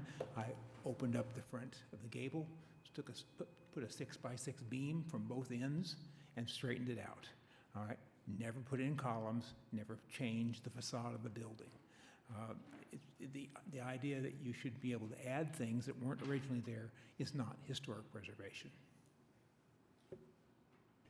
Well, and I think it should be noted that, like you said, if this was a structural issue that needed to be addressed, it was brought to us beforehand prior to doing it, it could have been addressed, and that's one of the concerns I have with people doing it without asking is they could have done it the right way and it might have worked, so. That's where I am too.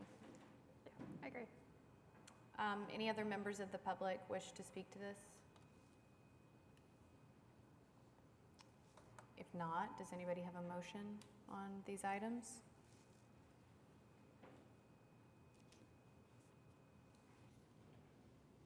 Yeah, I'll make a motion, sorry. Oh, back up.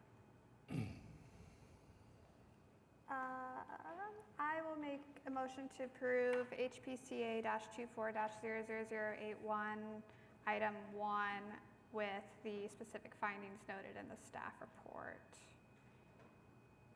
and the additional information noted in the staff report. Okay, do we have a second? I'll second. All right, would you all please vote in Prime Gov?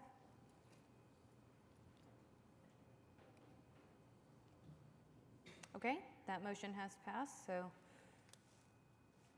moving on to item 2. And I assume we're gonna deny this with prejudice since we know that there were never any columns there. So if we deny with prejudice, they can still reapply with new information at any time. They could not reapply with exactly what we've already had in front of us for a year. Okay, so if they, in some world, discover that, you know, a photo of, yes, there were columns there, then they can still apply for Or those. came back with a structural engineer's report saying we have this structural condition and the only way to mitigate that is to install these columns. You know, other support or evidence for the columns that could be heard Okay, at so any it just time. forced them to have more information if they wanted to come through again. Right. Okay, then yes, then I will make a motion to deny with prejudice on HPCA-24-00081, item 2. Second. All right, everybody vote, please. Okay, that motion carries as well. So, I don't know, enjoy the windows. All right, moving on to, let's see, so we have withdrawn the application at, We continued HPCA 24-83. okay, so that's So now we're- continued to next month. So we're Yep. on to HPCA 24-00089. This is at 1009 Northwest 17th Street, Mesta Park, Ward 6. Consideration and possible action on application by Travis Phibbs for certificate of appropriateness to 1, construct first floor addition elective, and 2, construct dormer elective. This is, as it says, an application to increase available living space within the house.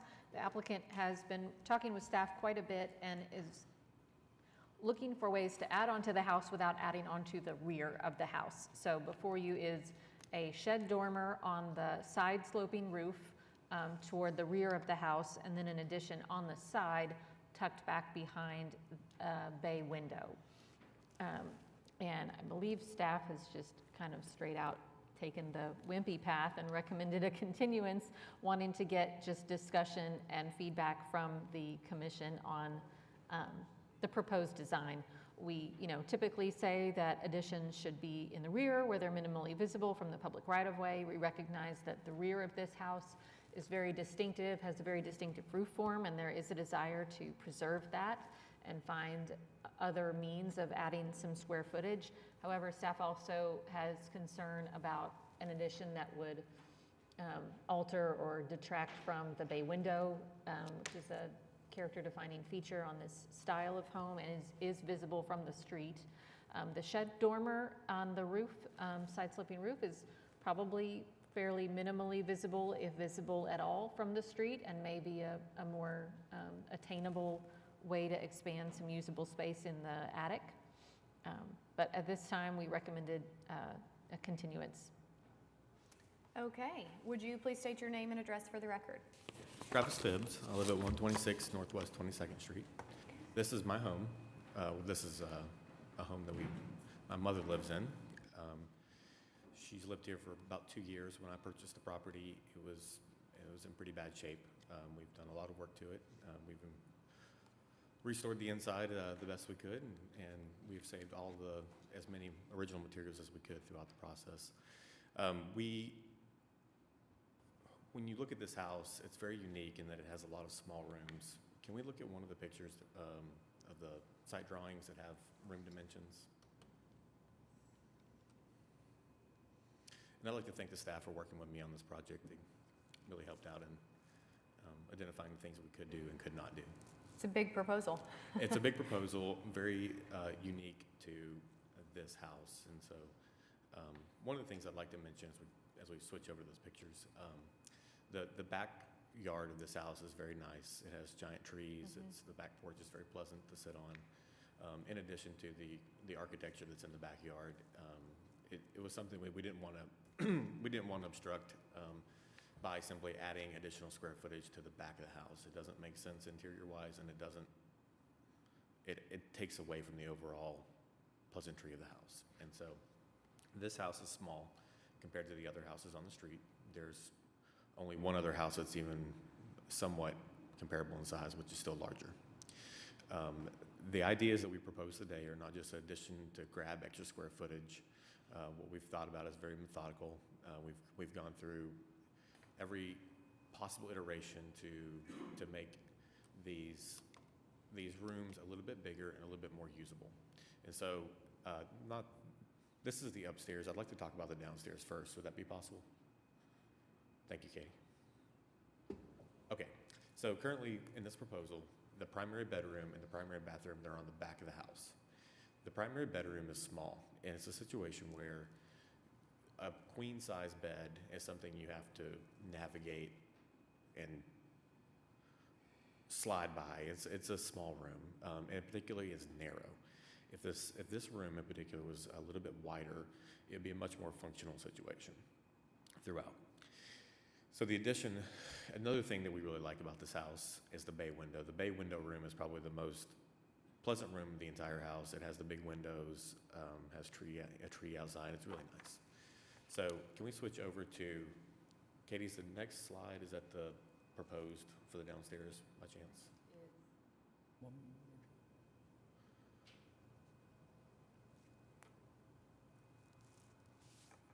It would have been nice if those pictures were together. If we do a resubmittal, I'll put those pictures together. So, as you can see here, one of the things we wanted to preserve is the layout of that bay window room and how you can, we currently use that as a TV room or a den. And so we didn't want to have a wall that goes directly out towards the east that would obstruct that bay window room. And that's why we have the angle that we have for the addition back here. The addition doesn't add very many square feet. I think it's 50, maybe 80. I think 80 square feet on this one. It's small, but it adds a whole lot of value to the functionality of this home. Does anybody have any questions about the first floor? Anything I can answer? Just because we don't see a lot of proposals for side additions, how far does this put you from your property line or your neighboring property? 6 feet. Okay, from your property line? Okay. But that's where the bay window already is, right? It is on that side, yes. Because it doesn't go up further than the bay window. Yeah, it does. It does See, go out a little right bit there. further. Oh, wait, it does? Yes. Okay. Oh, yeah, Okay. like, I get where that's not an ideal situation. However, given the kind of the uniqueness, the smallness, the size of the rooms in the overall house, it's kind of the best proposal that we could come up with. Did you mentioned doing several iterations. Did you look at squaring off that and letting the corner of the bay window still remain? It cuts a little bit out of the room that you're adding onto, but. We did look at that, and this is a very minimal project in the scope of things. I think this is a minimal project. I think that's about 18 inches to north side of the bay window, the flat part right there that we're adding onto. It's on the rear of the house. We're talking about 18 inches of saving the bay window, the back side of that bay window. I just think that that's a little bit negligible, and I think that if we was to cut out, we kind of push that back a little, if we was to push that back a little bit further, it adds another weird thing to this home. There's another cutout, another groove, another one more kind of strange thing. And I think the overall scope of the project would be significantly better if we didn't have to do that. Yeah, I just think that angle in the bedroom is odd. Yeah, I find the angle a little weird too. I don't know, I was considering if it's better. Like, I do agree with you too. I think if you pull it in, then you've got just like another weird jog. So I was wondering if it's better if you pull it out, get a little more usable space. Like, you're already changing the relationship to the bay window anyway. So like, if you're gonna do that, I feel like square the room off personally, but. I would really like to not do that, because when we're in that bay window room, I don't want to stare at a wall for the bedroom. I think that would bring some unpleasantry to the house that's maybe unnecessary. If that's the thing we get hung up on, though, I don't have to. I can move on. Well, and I'm sensitive to it because it's small, and you're trying to squeeze out every inch. But yeah, it seems like the more natural thing would be to take the corner that you've got and come straight south and then turn east and die a foot behind that bay window. But that takes a pretty good chunk out of that room. Still gives you the square functional space, but anyway. I think it would look better architecturally from the outside. Yeah, the angled wall is not something you would see typically unless it's like at a bay window, just trying to keep it as contextually correct as we can. Yeah, I think especially if we're looking, just because I don't know if we've seen an addition to the side of a house since I've been on the commission. So if we were to consider one, I'd certainly want to make sure that it was, Usually we just see porches or. Yeah. One of the things that we talked to staff about is understanding this is outside the normal guidelines of what what we can typically do.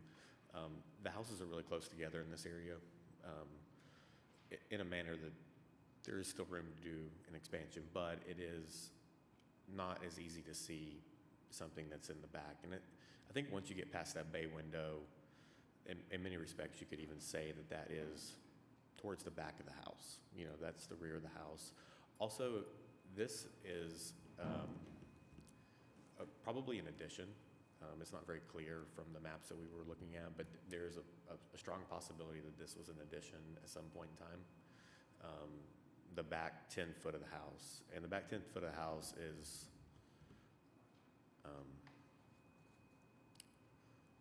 difficult to manage the space of and still have usable square footage back there. And you can kind of see that when you look at the bedroom, the original size of the bedroom. It's only 9.5 feet wide. That's about the size of most bathrooms, you know, or the width of most bathrooms. You know, it's not a good bedroom. And we have the same problem upstairs. All the bedrooms that are upstairs are small, and so you don't have a primary bedroom in this entire home. And so we're just trying to add a primary bedroom the best that we can without doing minimal work, honestly.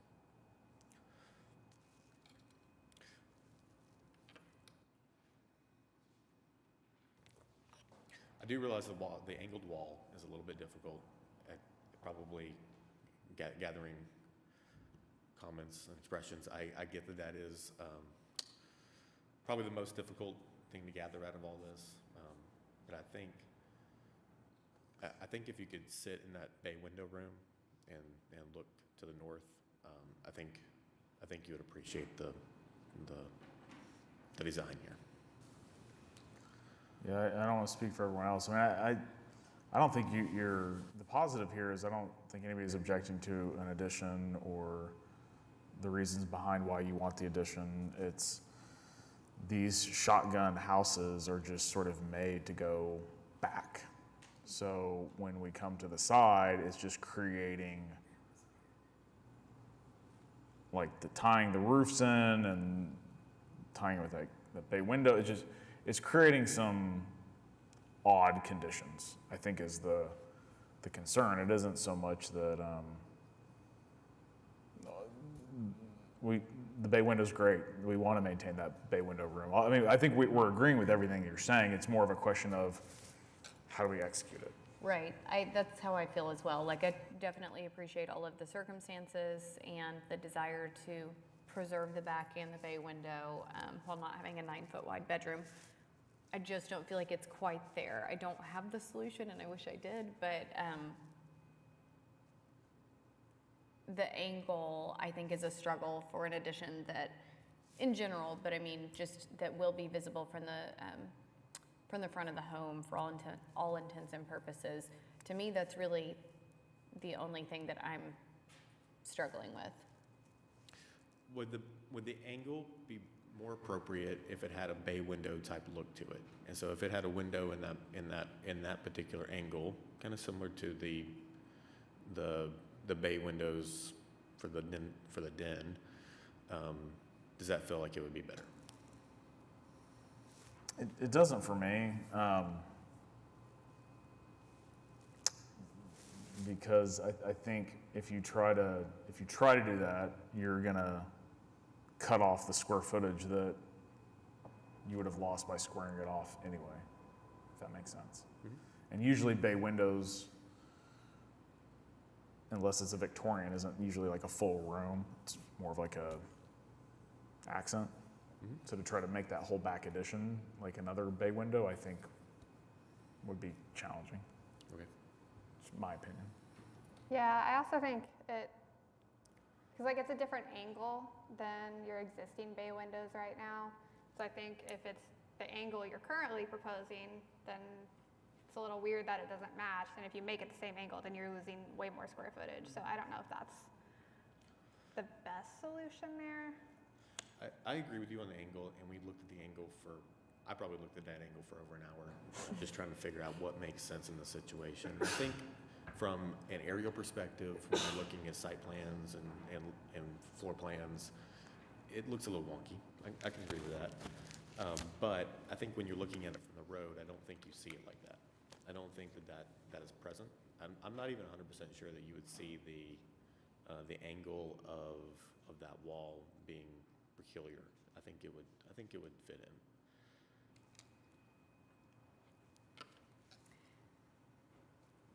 I don't know that the angle is something we could approve today because it sounds like there's, not any sort of consensus on that being a yes. But my question is, why is the speaker acting up again? My question is, on the rest of the, it's a large packet. On the rest of the proposal, what are our questions? What's a yay and what's an A? Where could we maybe move forward, or do we need to continue the whole project while they work through some other possibilities for that bedroom? I think 1 and 2 are kind of tied together.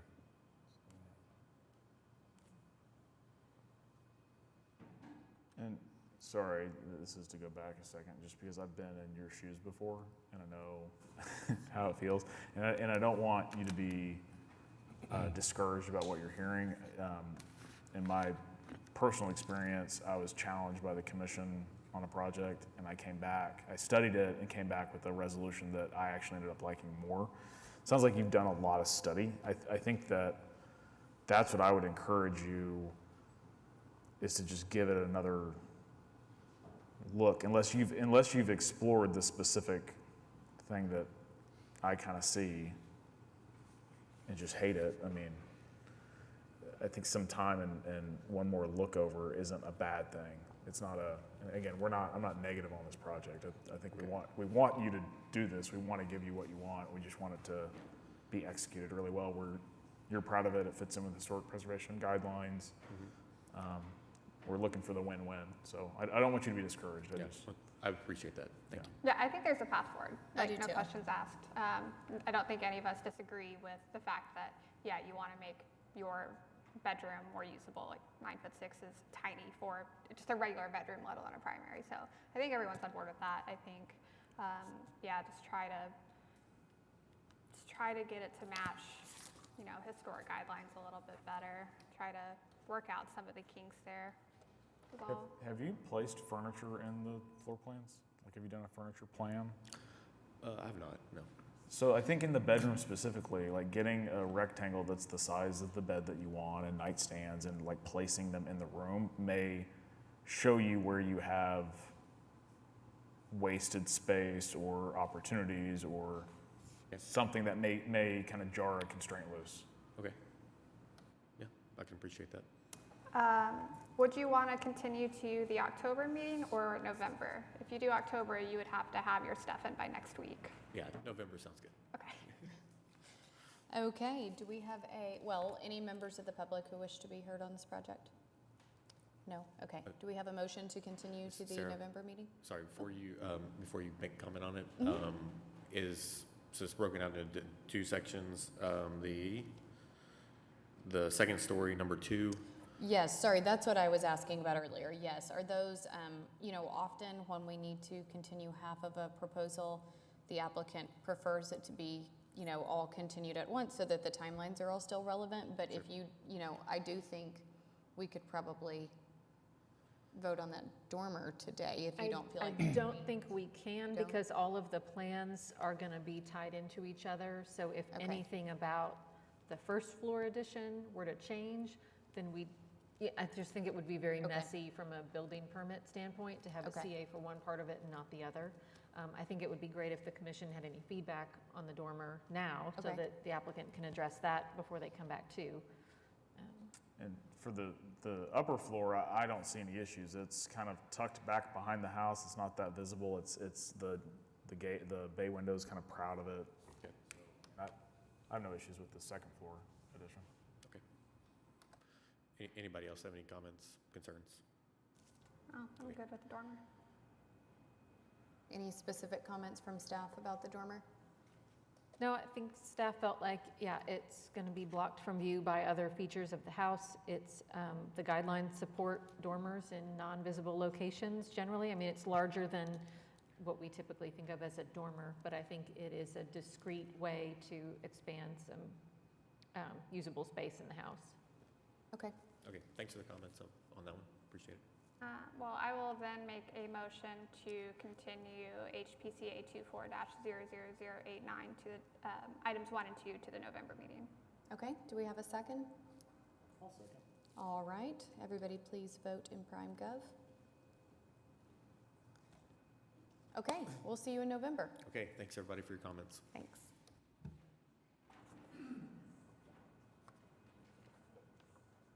Okay, we're going to take a 5-minute recess, and then actually, I don't think Yeah. Mr. Raymond Phillip is next anymore. Right, Klaus, you were not here, but we continued one item to the end of the docket.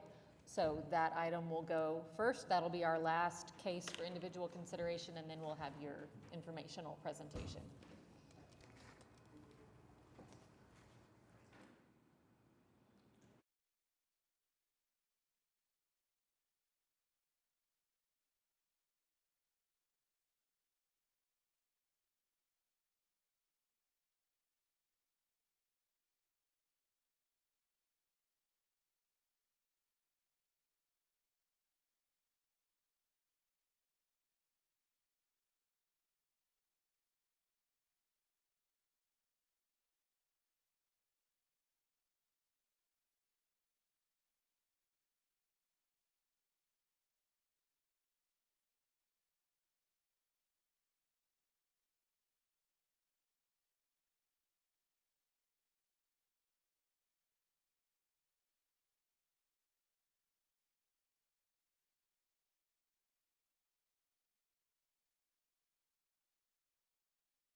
Okay, guys, we are ready to resume. Do we need to call roll again, I think? Yes, okay.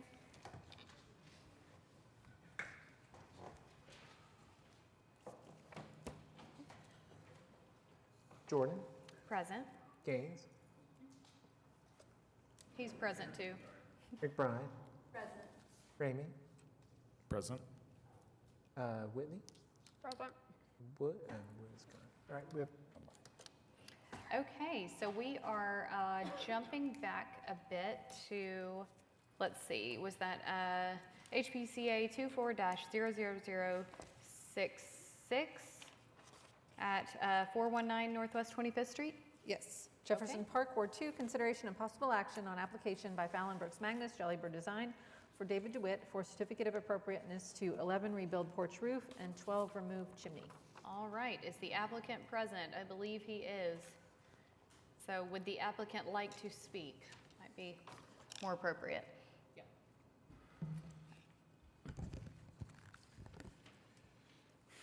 All right, welcome. Would you state your name and address for the record?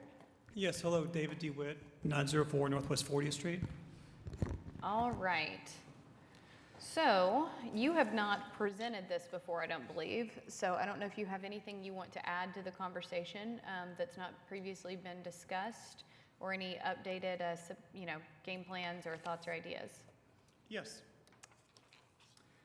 Yes, I do. So I read the staff report, and at the end, I still will ask for approval of item 1 to reconstruct the porch. And I recognize that the application was insufficient on, I would say, some of the administrative side. So we would propose that we get approval, but then follow up with staff on the required documents, mainly southern elevation and material specs.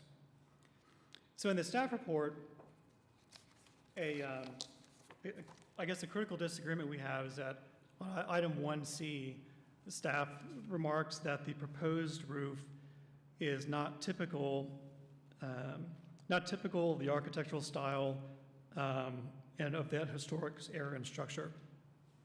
So that's something that I'm going to narrate that I think there'll be of evidence otherwise. David, can I briefly, Yep. I want to confirm, when you say you are requesting to reconstruct the roof, which roof are we talking about at this point? 'Cause- Yes. So sticking with the language in the staff report, that we speak as if it hasn't changed, I'm speaking as if it hasn't changed. So the roof you're seeing there is the roof today, and I'm going to try to use the language as if that's what we're asking to do. Okay. So asking to do what has already been done with no further changes to the roof? Yes, except Okay. materials. Yeah. Okay. Okay. So this requires a little bit of a story, and if you have access to attachment to the design justification, I can walk you through it. I don't know if you'll have that. Yep, Okay. we do. So the first critical item is that we'll call the current roof, which is figure 4 on page 6, is we believe we can prove this is a non-historic, non-original roof.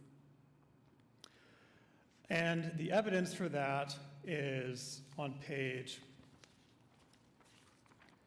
5, and that during demolition, we saw evidence on the facade would look to be like the sides of a hip front porch intersecting the front facade.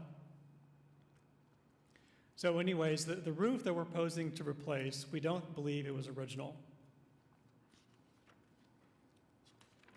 And we estimate that then to contrast the roof we would propose versus what technically is there, would be the dual cross-sections on page 3, figure A. So in essence, quote, the newer roof, the top picture, the one that we're proposing to replace, is the one that we're alleging is non-historic. And then the proposed roof is below it, and it's similar in structure, but the main difference is that the roof of the porch intersects the roof of the house. So the question would be, if we don't think that the current roof is original, why don't we try to rebuild it in the original instance? And the reason for that is that it appears the original roof probably was inset from the sides and we assume would have had wood columns like this folksy style had. But in the last 100 years, or 121 years, someone built new columns. So if you go back to that figure 4, we can see that it has 3 brick columns with wood uppers. And we doubt these are original because it wouldn't have matched the dimensions of what we think is original roof. But we do claim that these are historic in nature and that they have modular sized bricks. The design, the placement, the massing is of similar character. So our proposal is to kind of make the best of what we'll call 2 realities. One is that we have these new columns to deal with, and they're probably not in the original spot. And they replace the roof identically to where it was, which is we anticipate it probably terminated before the ends, similar to actually to the neighboring house, which is 417 Northwest 25th of figure 1. So we think our roof may have looked like this, but we can't put it back there without demolishing these columns, which have been there for decades. So our proposal is to have, well, what you saw, but is to have a shed roof that intersects the roof line. And back to the initial point that we think that our proposal is historically appropriate. So I may get the words wrong about the folksy, but I did some research, and my research criteria was I looked in Heritage Hills, Mesta Park, Paseo, Jefferson Park, for all houses that had a hip roof on the front that terminated on the front wall of the building.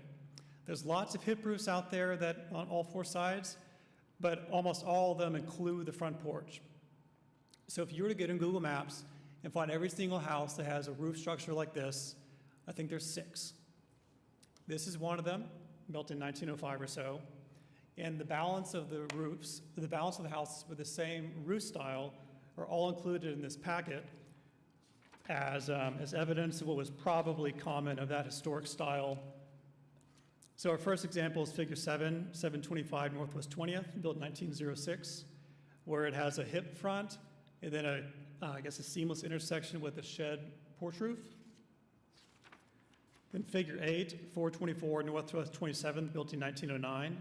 Similar structure with a hip front roof that sits on the front wall. There's a seamless connection with the porch roof. 424 27th, built in 1912. Very similar with the hip and so forth. Then examples a little later, 1919 in figure 10, and 1923 in figure 11.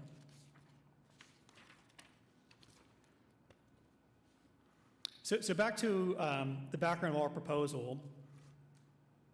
We're not proposing to put it back the way that we deduce it may have been built. And that is because we're trying to balance 2 realities. One reality is that we have these nice looking 3 columns that are that we believe are historic, and they're in a spot that wouldn't facilitate rebuilding the porch as it was, which may have been similar to this gray house in the picture. So granted, we keep these columns, which have been there for several decades. We believe the best solution to work with those is to have a shed roof that intersects the house roof at a direct line, as we evidenced by the 5 analog structures in the local historic districts.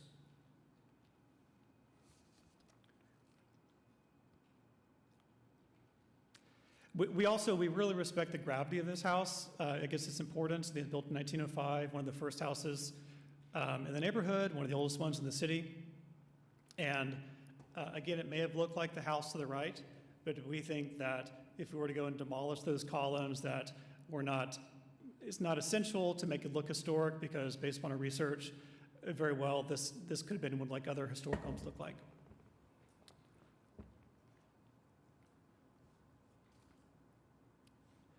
Those are all the remarks.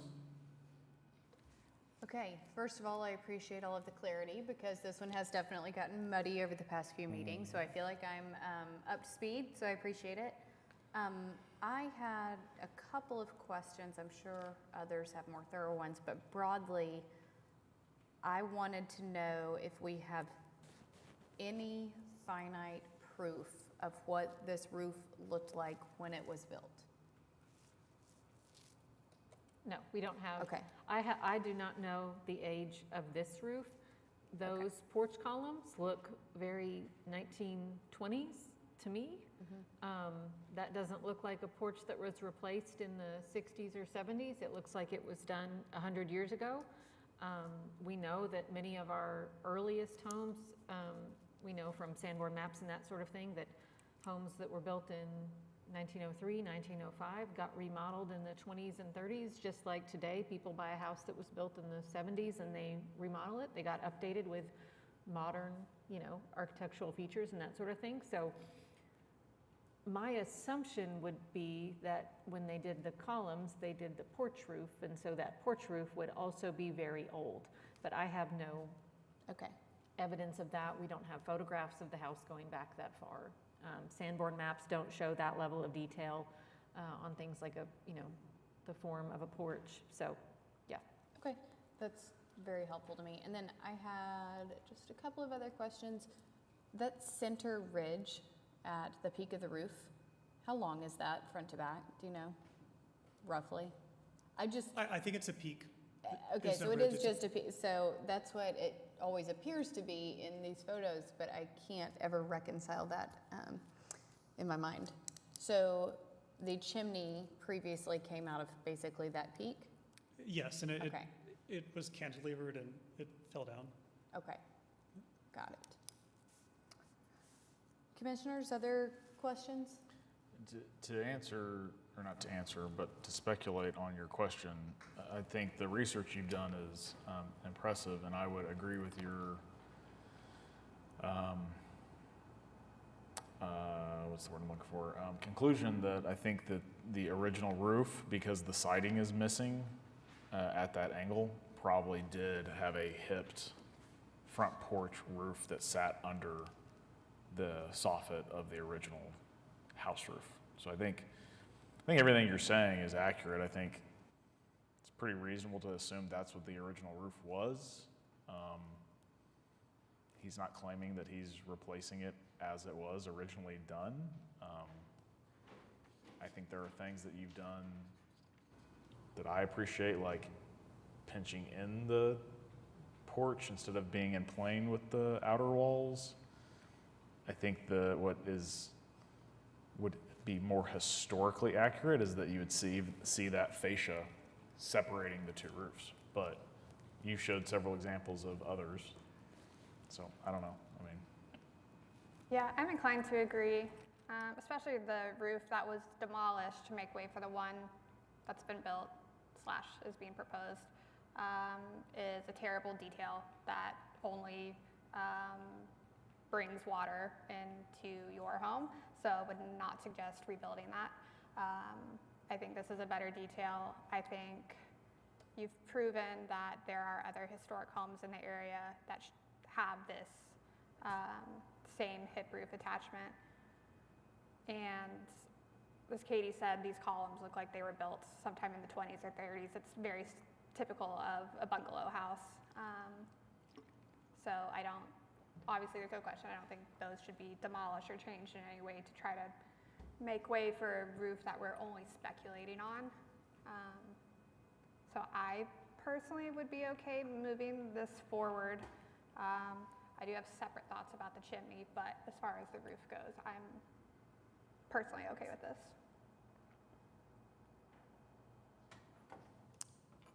Okay, let's talk about the chimney. I need you to bring it I'll back. make my one staff pitch on the roof. My concern, having just denied replacement of porch columns where they were making the case based on other houses having porch columns, is that we are looking at a roof that is presumably well over 50 years old, sitting on historic porch columns that everyone seems to agree are historic. And we're going to approve a roof because other houses have that roof.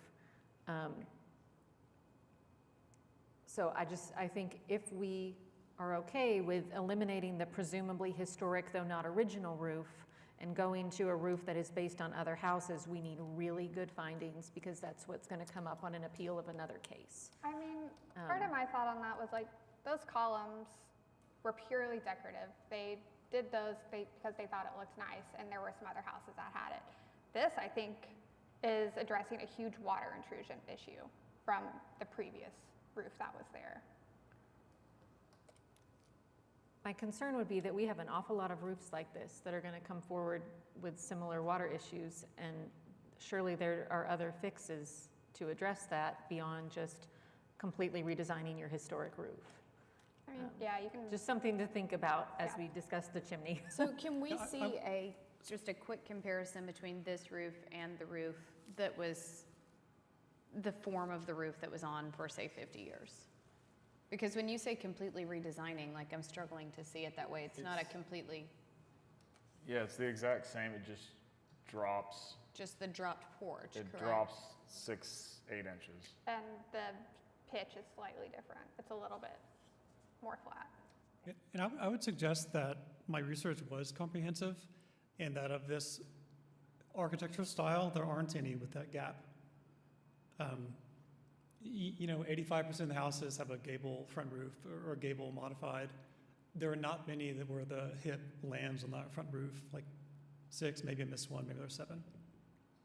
I think the challenge with, the problem with doing amazing research is the picture that you have that shows where siding's missing. I guess we can't see it's out of frame. I would question, what does the siding do at the top of the wall? So like in attachment 2, figure 3, and figure 2, where you're articulating that, where the intersection would be. So as that siding is on top of the roof going up, when it sort of hits its, where it would meet the eave, does that siding continue across under the eave? You don't see it in the pictures, but that would sort of indicate what the original roof was, I would think. I agree. I don't know if we can find that. I will say that of the, I think the 6 analogs I found, 5 of them were a direct contact. And then the house to the right is the only one where there's, I think, a 3 or 4 inch gap, which they've covered with flashing. I don't know, that house I think is 9.5 foot ceilings. It may have been something unique to the house, but the other ones it's seamless, and there's photographs of all those. I mean, one inherent difference to me in this one versus any others where we've, denied based on assumptions or decorative versus functional. I mean, this is functionality over, like, this is addressing a functional problem.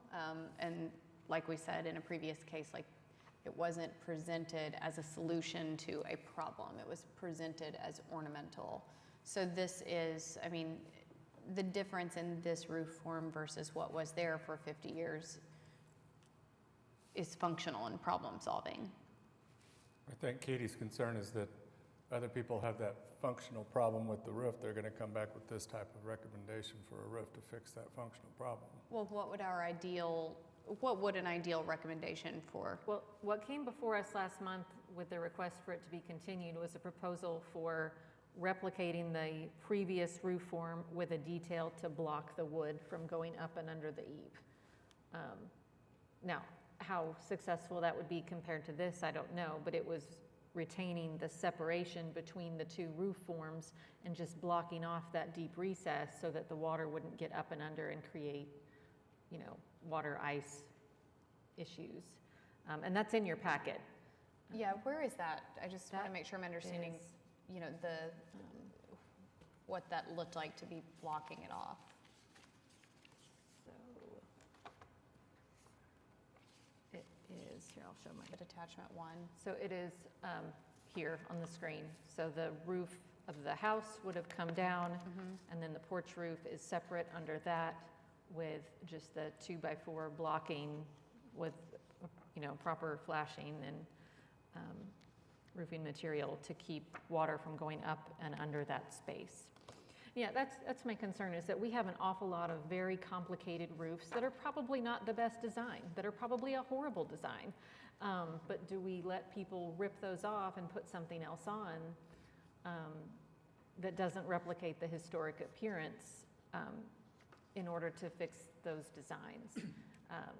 Well, I think sometimes, I don't know that this is that sometime necessarily, but to answer your question, I think sometimes we would surely have to, because we couldn't allow just continual water or structural deterioration in order to preserve an architectural feature if it was just going to be a once-a-decade problem. That same argument was made about the windows last month. Yeah. But we did replace them today. We did today. But last month, that's what was made. I want to propose an analogy. I hope it's not too distant, but this house had aluminum windows when we bought it, and they're probably there from the 70s, so they've been there over 50 years. They weren't original, so we took them out with your permission and put in aluminum-clad windows to try to match the original condition. Not exactly, otherwise they'd be single-pane wood. And with this roof, we removed something that had been there for several decades, and the proposal is put it back as best we can to the original condition, kind of analogous to the windows. So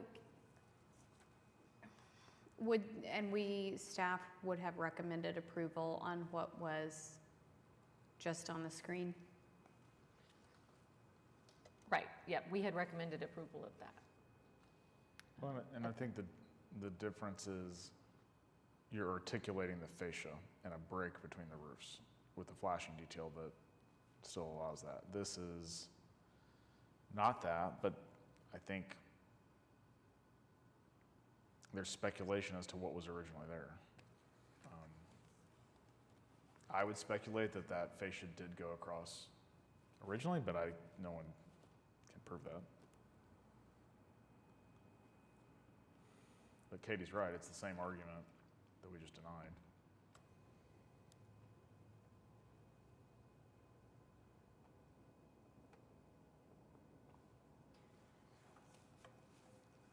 I don't know, I'm not really seeing its relevance to the last case exactly, but I mean, I completely understand if we're not comfortable with this roof, but to me it's... When we tackle the chimney, it'll be uncomfortable with that. I feel like we need to talk about the chimney. I'm uncomfortable with the non-existence of a chimney here. I think it does highlight some really unattractive components of the roof, like I don't know. Yeah, I mean, when you put back the chimney, it doesn't have to go all the way down to the ground inside. There's other cases where they've had to reconstruct it and they really just build kind of this false chimney on top. There's ways of going about that without bringing it all the way down, but it is a defining historic feature, and I do think it needs to come back regardless of what we do with the roof. And I just want to make sure I'm remembering correctly that the intent was not to take down the chimney. The chimney fell down during the construction process, and this roof was put on without necessarily yours or Fallon's knowledge. It was just kind of completed without the chimney, correct? Right. The chimney was cantilever. If you've seen the attic, they walk over, and it perished. And then the roof replacement, yes, it happened without full authority. The roof was kind of rotted apart, and the carpenters rebuilding it just did it really fast. Questions about the chimney? Comments, thoughts?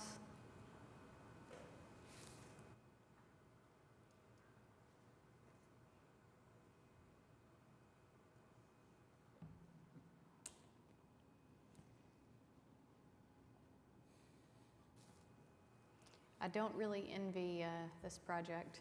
It's a confusing one.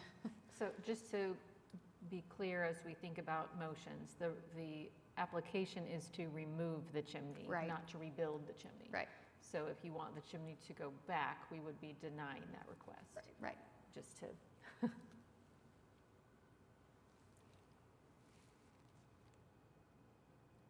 Is there anybody here who's comfortable with the absence of the chimney? Since that is the actual proposal.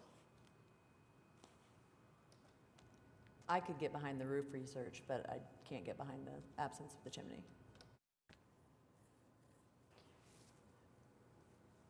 I feel like we've always been pretty consistent on chimneys. I mean, that's how I feel too, but I do want to make sure I'm fully understanding Katie's concerns over, problems this could bring about over cases we've already heard. We'd be glad to just repeal motion 2 or item 2, the chimney removal. Okay. Can we just rebuild it, or do we need another application for that? We can do an administrative approval for reconstructing the chimney. Okay. So do we And we just- can just tack that on as another item to your current application. So do we deny the item that is So existing? he's, I think, asking to withdraw. Withdraw that the- item. I was wondering if it would be helpful for the commission to see what the chimney looked like before. It's in your attachments. Just so you'd have the total picture of what it looked like. And we can work with David on just getting some basic documentation of what they're going to rebuild.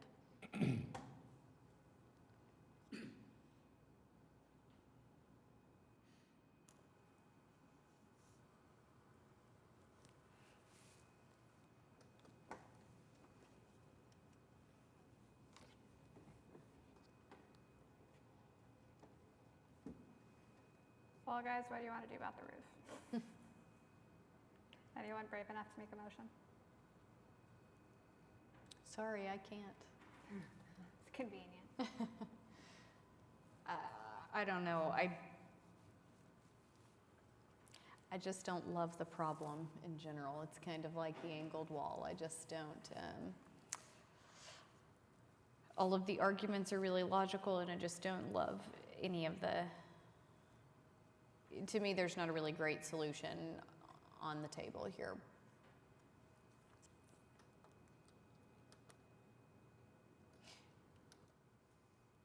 Why is it exactly that you are switching gears from the proposal of last month to this one?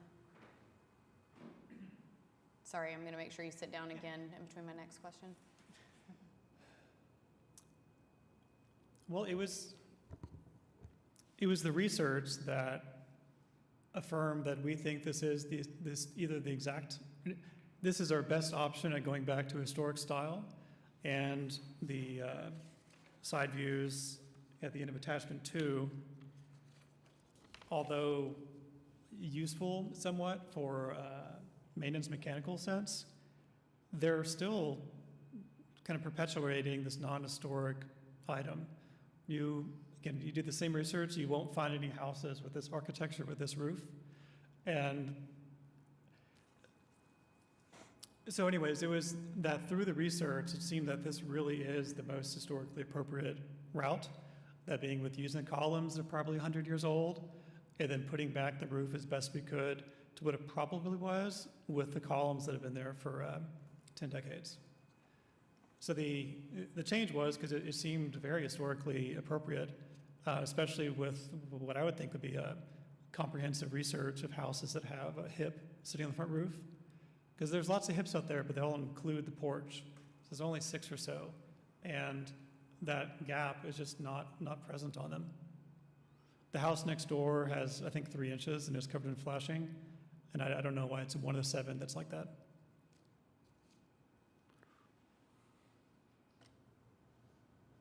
I mean, I think we're going to have to make a decision. we can't I know, just sit here.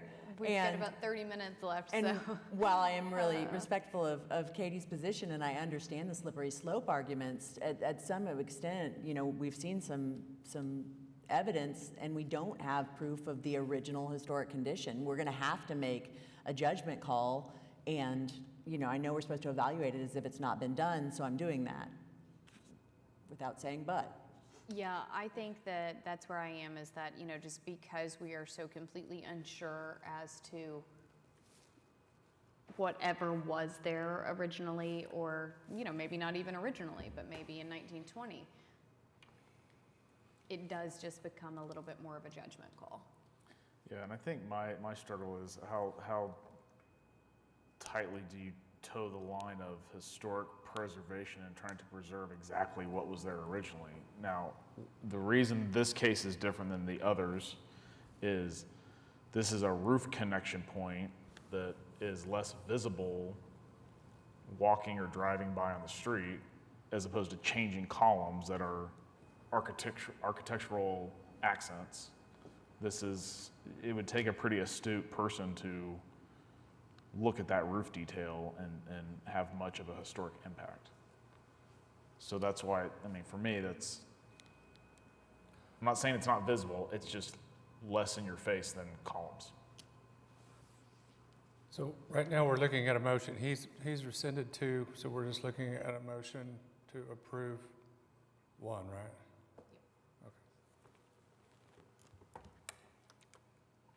Do we need a unique circumstance? Should we be moving forward with approving it? I would think that we do. If we approve it, I think it's really important to articulate that the commission does not believe the existing roof is historic, that there is not sufficient evidence of a previously existing historic roof to be able to accurately reconstruct it, and that the proposed roof sufficiently approximates the historic form and characteristics of other roofs on houses of a similar architectural style, something like that. You can say what she said if you want, or add to that. What she said. Yeah, I mean, I think his argument on the columns makes a lot of sense. On if you look at that those were historic, then the roof would be hard to do the other one on the right. So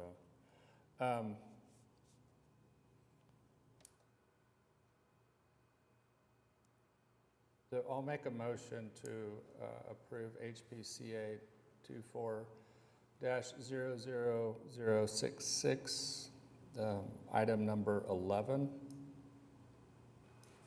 Okay, do we have a second? Oh, wait. Do you want to We add need, that? yeah. Is that with findings and unique circumstances as noted by Yes, staff? yes. All of those. Okay, Caitlin, did you second? I said Oh, I'd you be the second, second. okay. Okay, everybody vote in PrimeGov.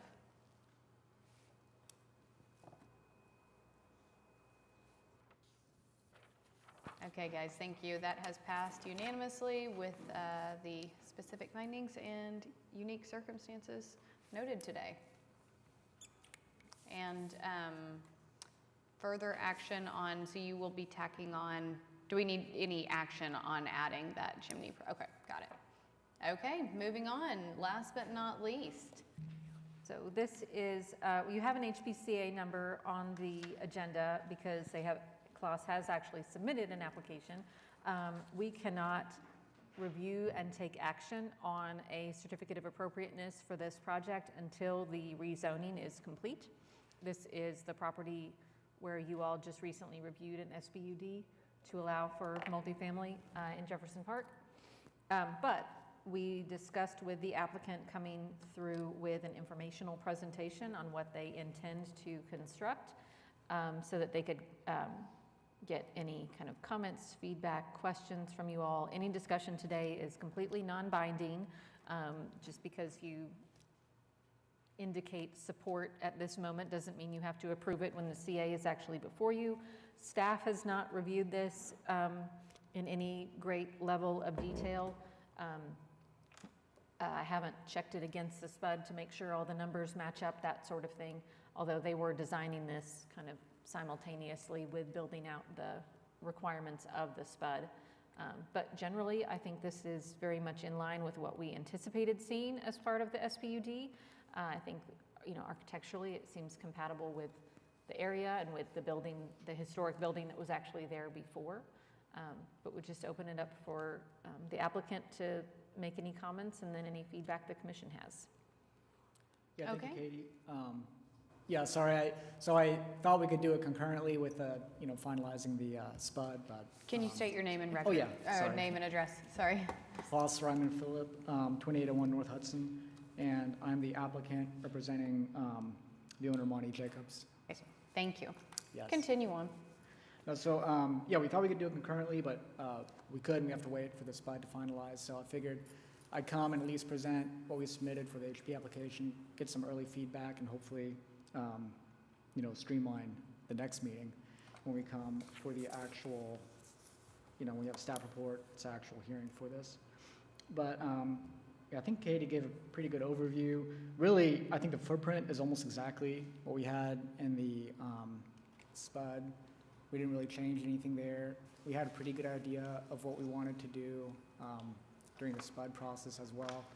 I did talk to Monty a couple days ago, and he's thinking about adding a couple feet to the back of it, so all the street facades would stay the same from what I'm showing here, but the footprint might get a little bit bigger, but we'd still comply with all the open space requirements that we outlined in SPUD, all that kind of stuff. But yeah, really it's just 3 different buildings.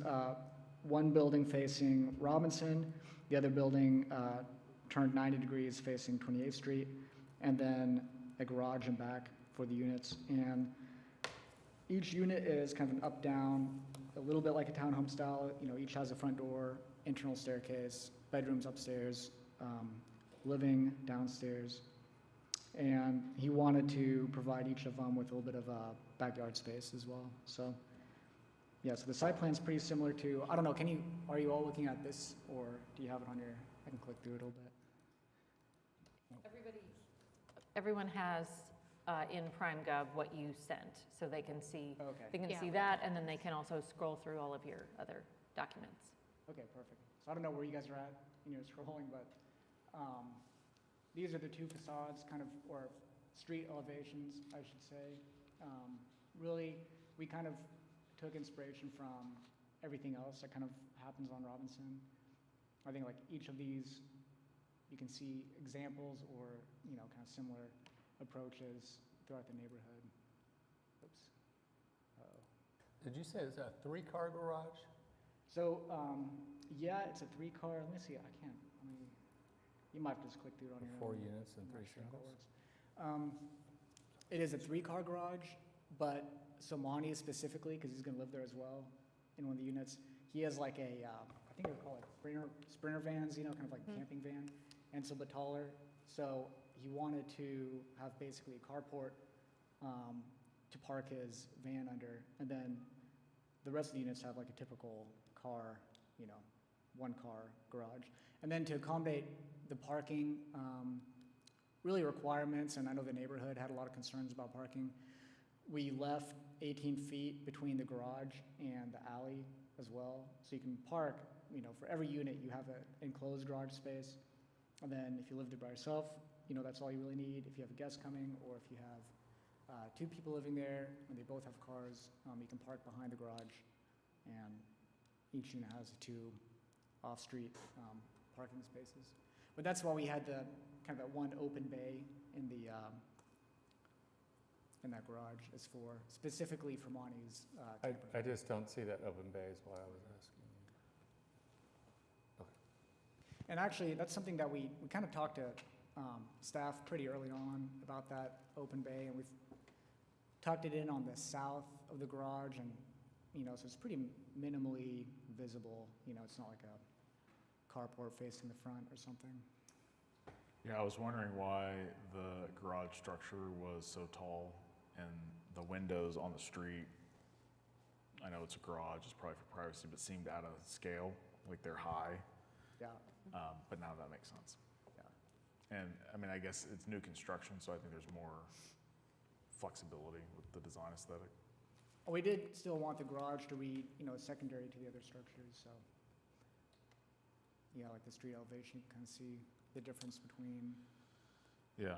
or axonometric, either one. I think you're successful in that. I think just my initial thought, and this isn't a deal breaker one way or another, this is just first thing that I thought of, was that the windows are high on the townhome because they're bathrooms. That makes sense. Oh, but then the garage, they're even with the bathroom, plus you drop your floor. So they just seem like when you walk Right. by them, in reality, they're gonna They'd be be real like tall, yeah. super high. You know, that's something we're actually, it might even be nice, you know, now that I'm looking at it, to have them at a different elevation. Almost like makes the garage its own thing a little bit more than the houses. Like the houses, we have the windows lined up with the top of the doors and different, you know, they all can relate to one another, but that could be kind of Yeah, nice, actually. I think so. it helps differentiate it as a garage, like especially since the scale of it is not typical because of the accommodation for the Sprinter van. I would like to see the windows moved around a little bit.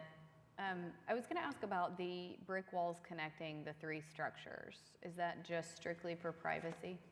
Yeah, and that's not a, you know, we can talk about material and fencing and all that. He was concerned about security and privacy, which is why, like on the garage, he has the back doors too, so you could theoretically come home, park in the garage, and then walk along the path to your, backyard. So he wanted it to be pretty secure from the courtyard standpoint. I know he has a big dog too, so he probably is worried about his dog maybe getting out, but. It's contributing to kind of like a heaviness for me. I would really like to see something with some more transparency. I mean, I would love organic screening, but I understand like the security standpoint, whether you mean, safety security or like keeping your dog inside security. But, maybe just some like iron fencing would probably, it's making it feel like one really huge structure when logically I know it's not, but when I'm looking at it from these side elevations, especially this, I guess that's, sorry, my screen this whole meeting has blanked out and reloaded all of the time, so I'm a little behind. But on this north elevation, it's just feeling a little heavy for me, and I think some transparent fencing could go a long way. Just a material break would help. Like Yeah. even if it was, wood where it's like alternating on sides or something where you get like a little bit of light here and there. I think that could help. Yeah, we could look at like a different material, like iron or, some kind of metal fence, or maybe even like if it's a brick wall, but maybe you ever see the ones where it's like more of like a lattice work, or you're like, Yeah, few I bricks are think missing. something I like don't know, that would really help. Yeah. For me, I would love to see iron, and I think that would be really appropriate for a multifamily in this area, but that's really that's my strongest feedback, is the massing of that.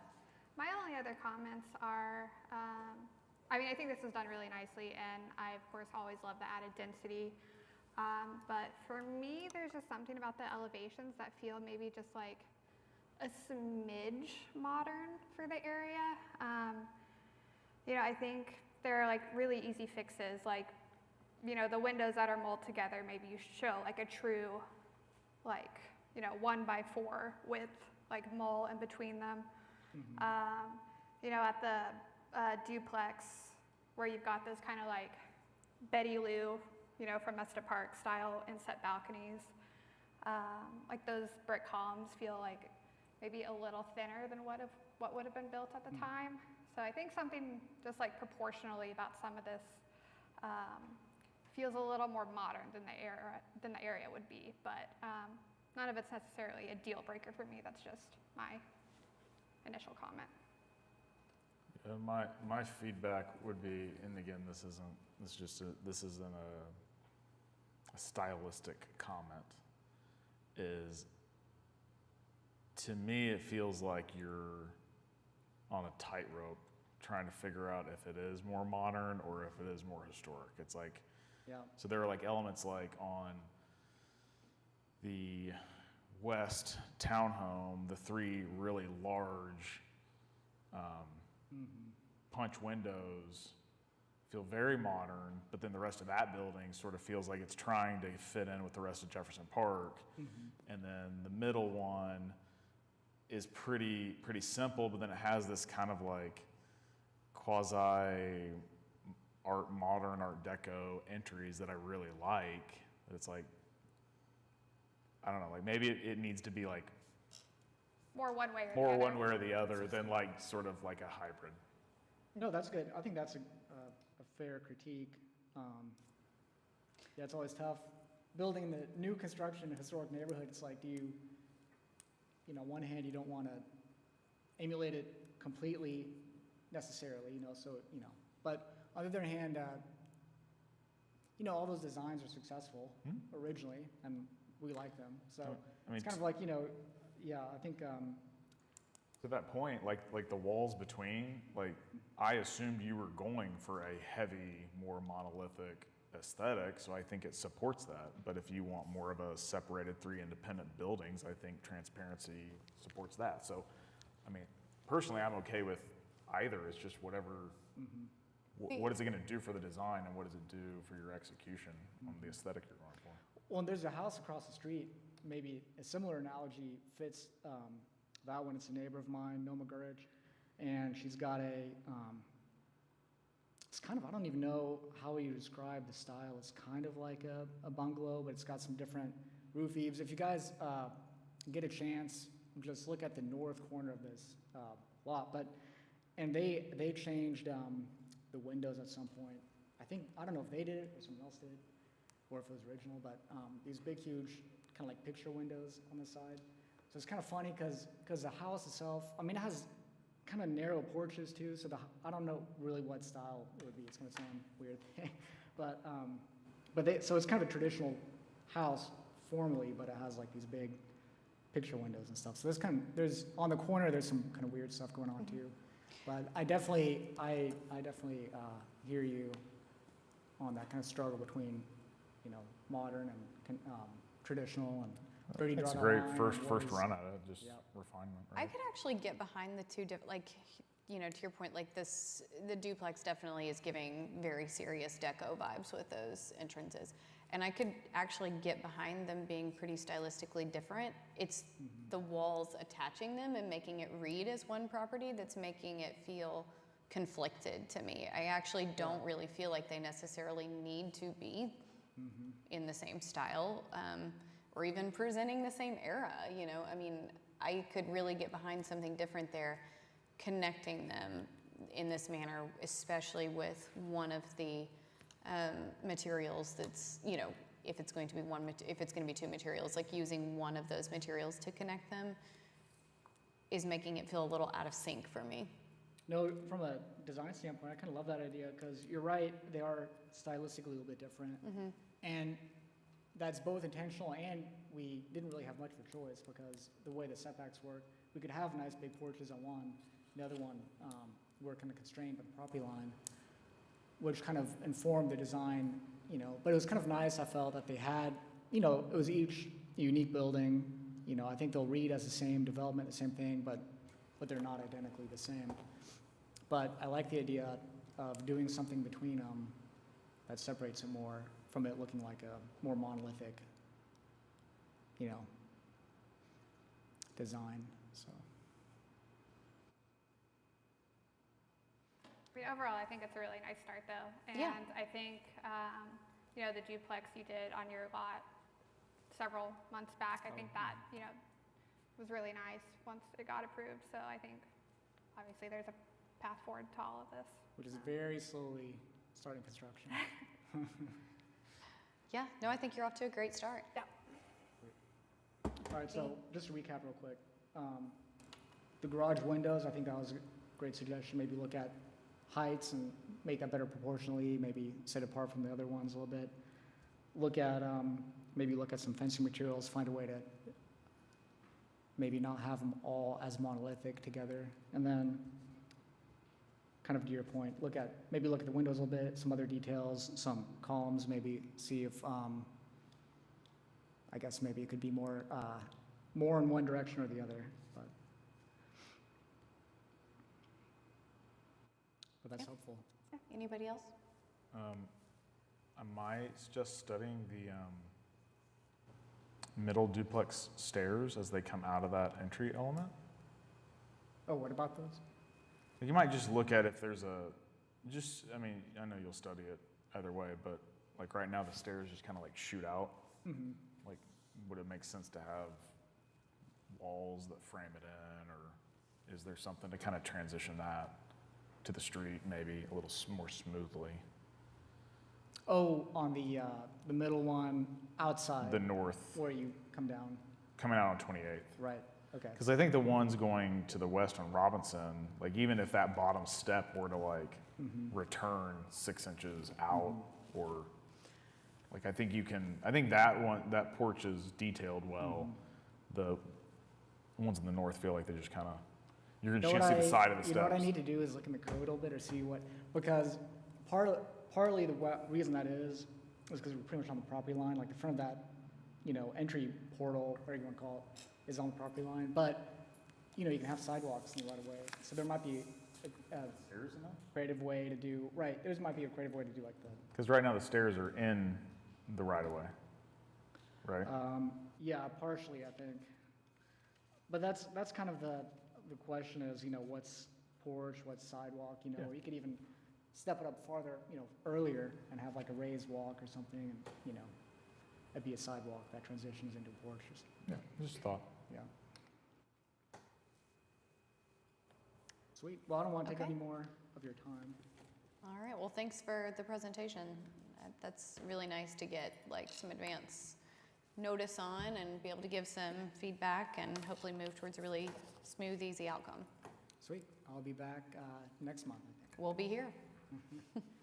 Okay, so moving on to communications and reports. Katie, any administrative approvals? Looks like we have a few. We have a few, nothing in particular to call out. As always, feel free to reach out to staff if you have questions about something that you see on there. No withdrawals, no administrative closings, nothing from City Council.